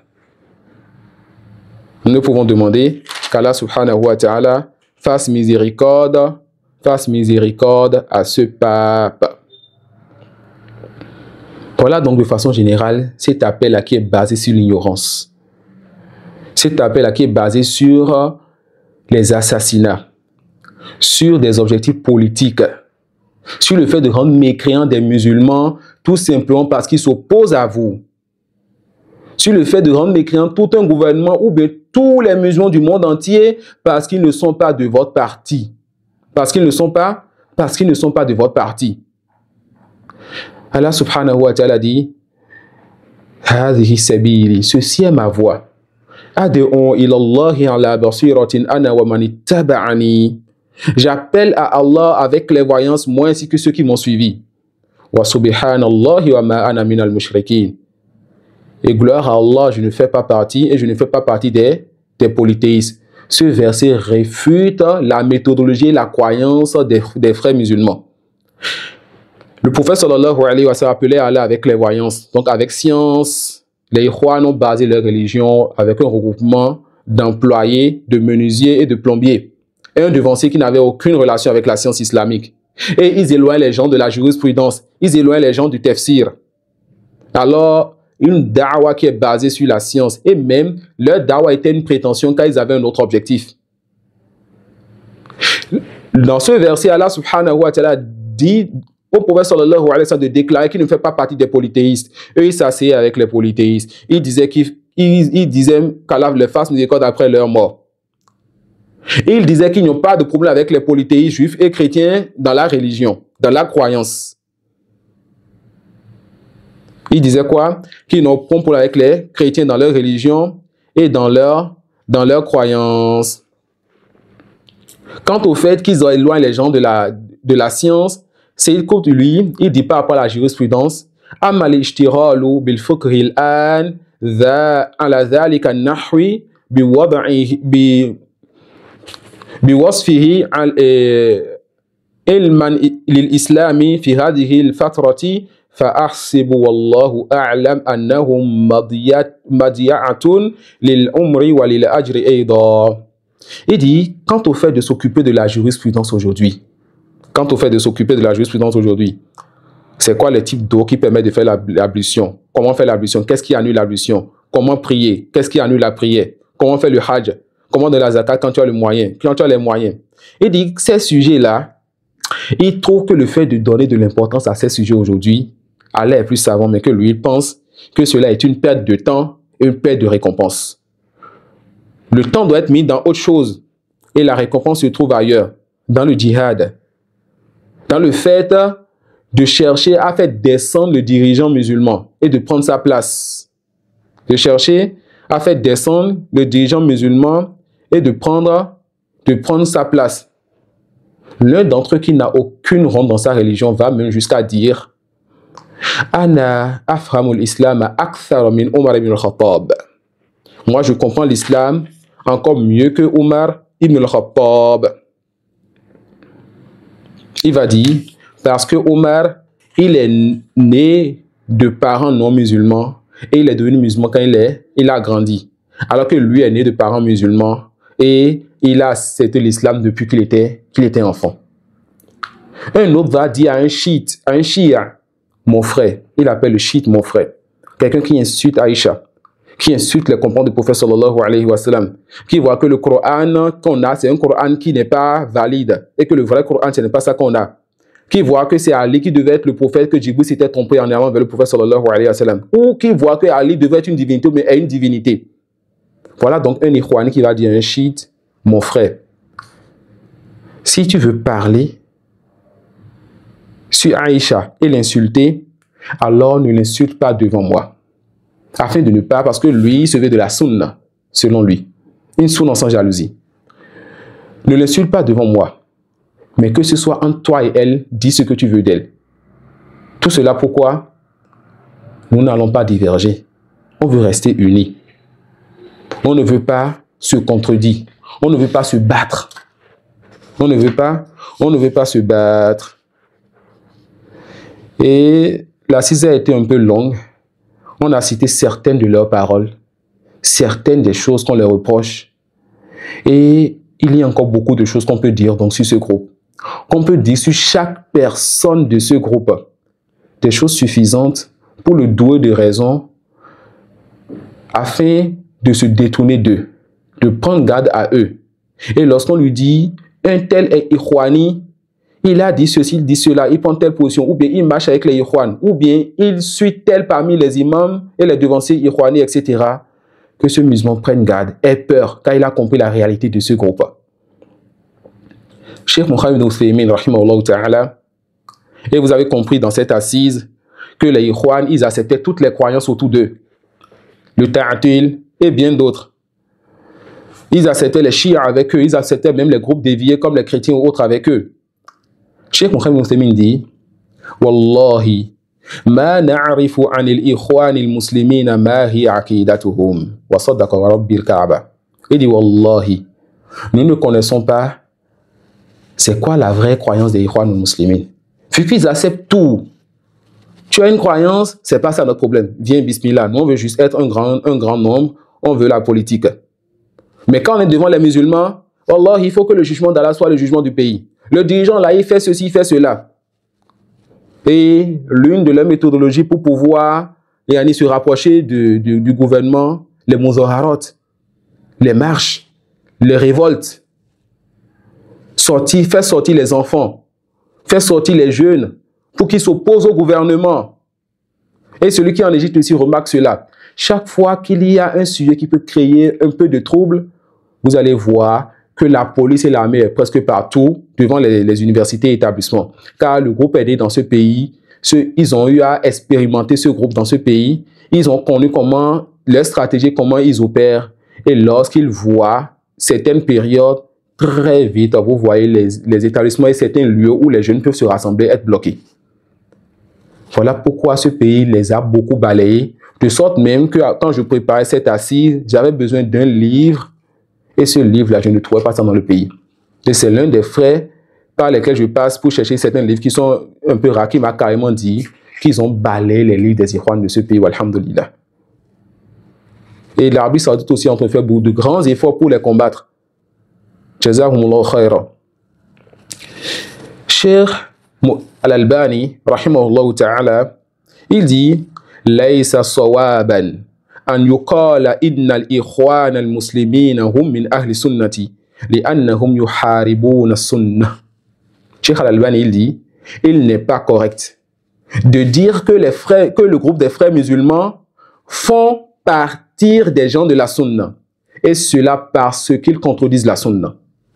Et cela parce qu'ils combattent la sunna du prophète sallallahu alayhi wa sallam. Ils s'opposent à la vérité malgré qu'on leur apporte les éclaircissements.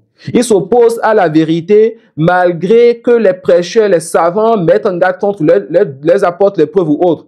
Et Allah s'est dit dans le Coran وَمَنْ يُشَاقِقِ الرَّسُولِ مِنْ بَعْدِ مَا تَبَيَّنَ لَهُ الْهُدَى وَيَتَّبِعْ غَيْرَ سَبِيلِ الْمُؤْمِنِينَ نُوَلِّهِ مَا تَوَلَّى وَنُصْلِهِ جَهَنَّمَ وَسَاءَتْ مَصِيرًا. Celui qui fait scission, qui s'oppose au messager sallallahu alayhi wa sallam, après que la vérité lui soit venue, la guidée lui soit venue, et qui suit autre que le chemin des croyants. Et qui suit autre que le chemin des croyants, nous allons le délaisser tout comme il s'est délaissé. Notre cheikh le docteur conseil dit quoi? Ça te suffit comme châtiment d'Allah qu'Allah te délaisse à toi-même, qu'Allah te prive du tawfiq, qu'Allah ne veut plus te guider.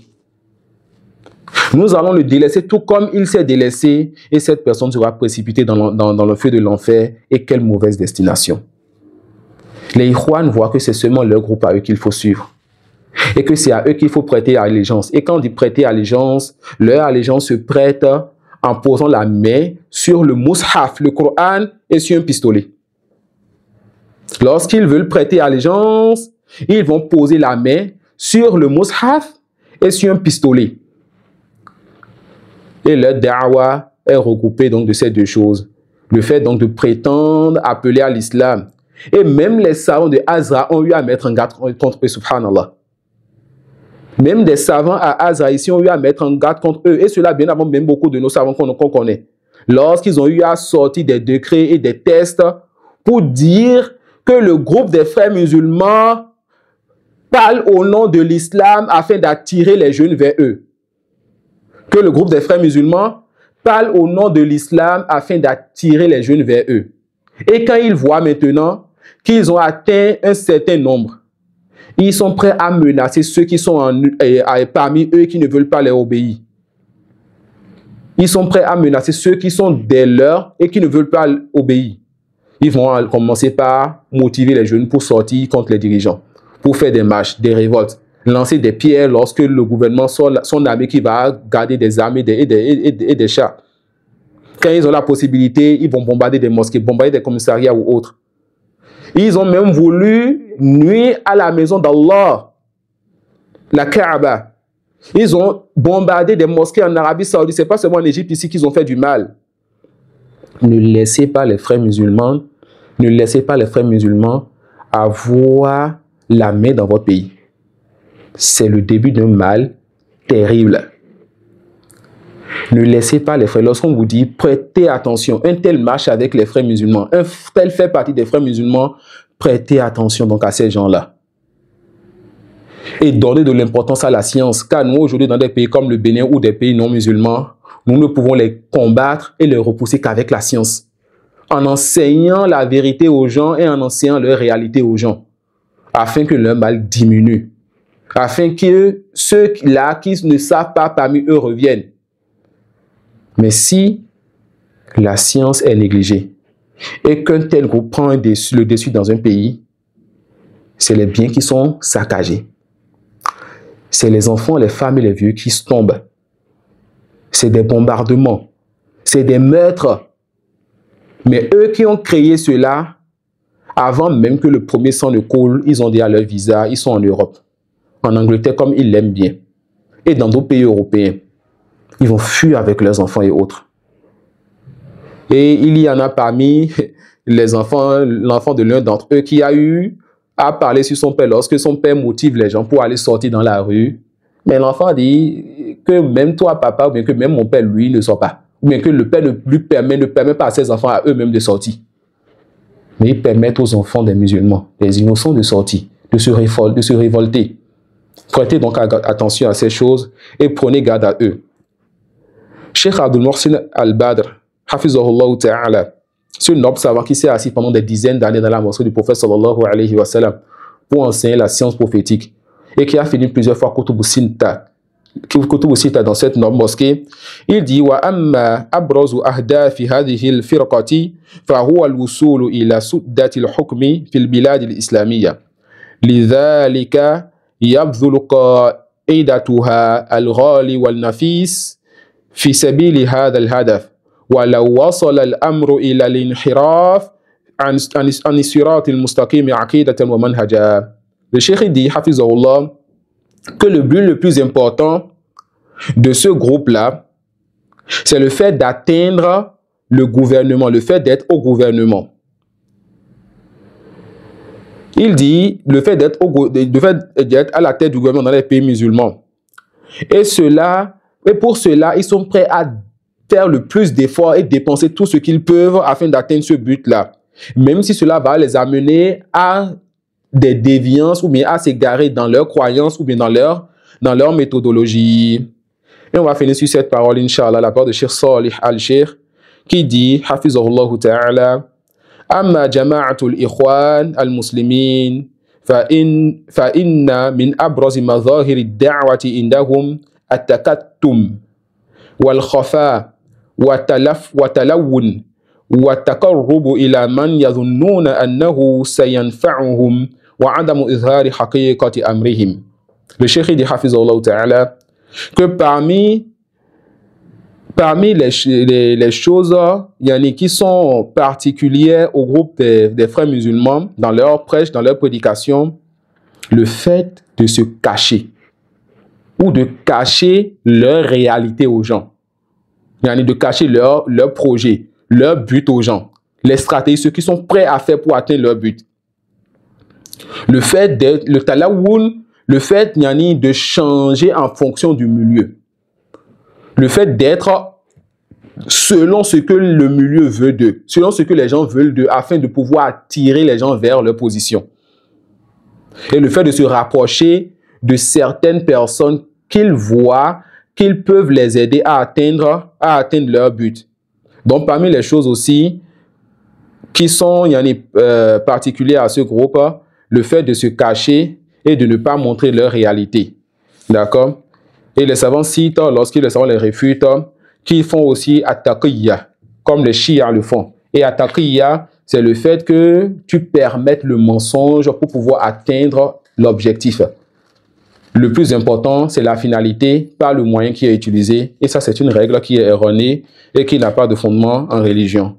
Wallahu a'lam, nous espérons qu'Allah subhanahu wa ta'ala nous aura permis de rapporter dans cette assise ce qui va raffermir le cœur des gens de la sunna afin qu'ils sachent qu'ils sont sur la vérité. Et que ce n'est pas eux les extrémistes. Et que ce n'est pas eux qui sont durs. Et que ce n'est pas eux qui rendent mécréants les musulmans injustement. Et que ce n'est pas eux qui nuisent à l'islam. Et nous espérons qu'il y aura dans cette assise ce qui permettra à celui qui ne connaissait pas ce groupe ou qui doutait de ce groupe de savoir qu'en réalité ce n'est pas un groupe qui appelle à l'islam. Ce n'est pas un groupe qui veut réformer l'islam et les musulmans. Mais c'est un groupe qui veut tout simplement, n'est-ce pas, atteindre un but. Et c'est un but politique. C'est un groupe qui ne veut pas que la loi d'Allah soit que la loi d'Allah soit ce par quoi on va juger dans le pays, mais plutôt que la démocratie soit la loi du pays. Comme ils le disent quand ils arrivent à atteindre leur objectif. Et comme certains qui n'ont pas de honte, comme Al-Qaradawi, ils le disent. Alors que le musulman prenne garde donc.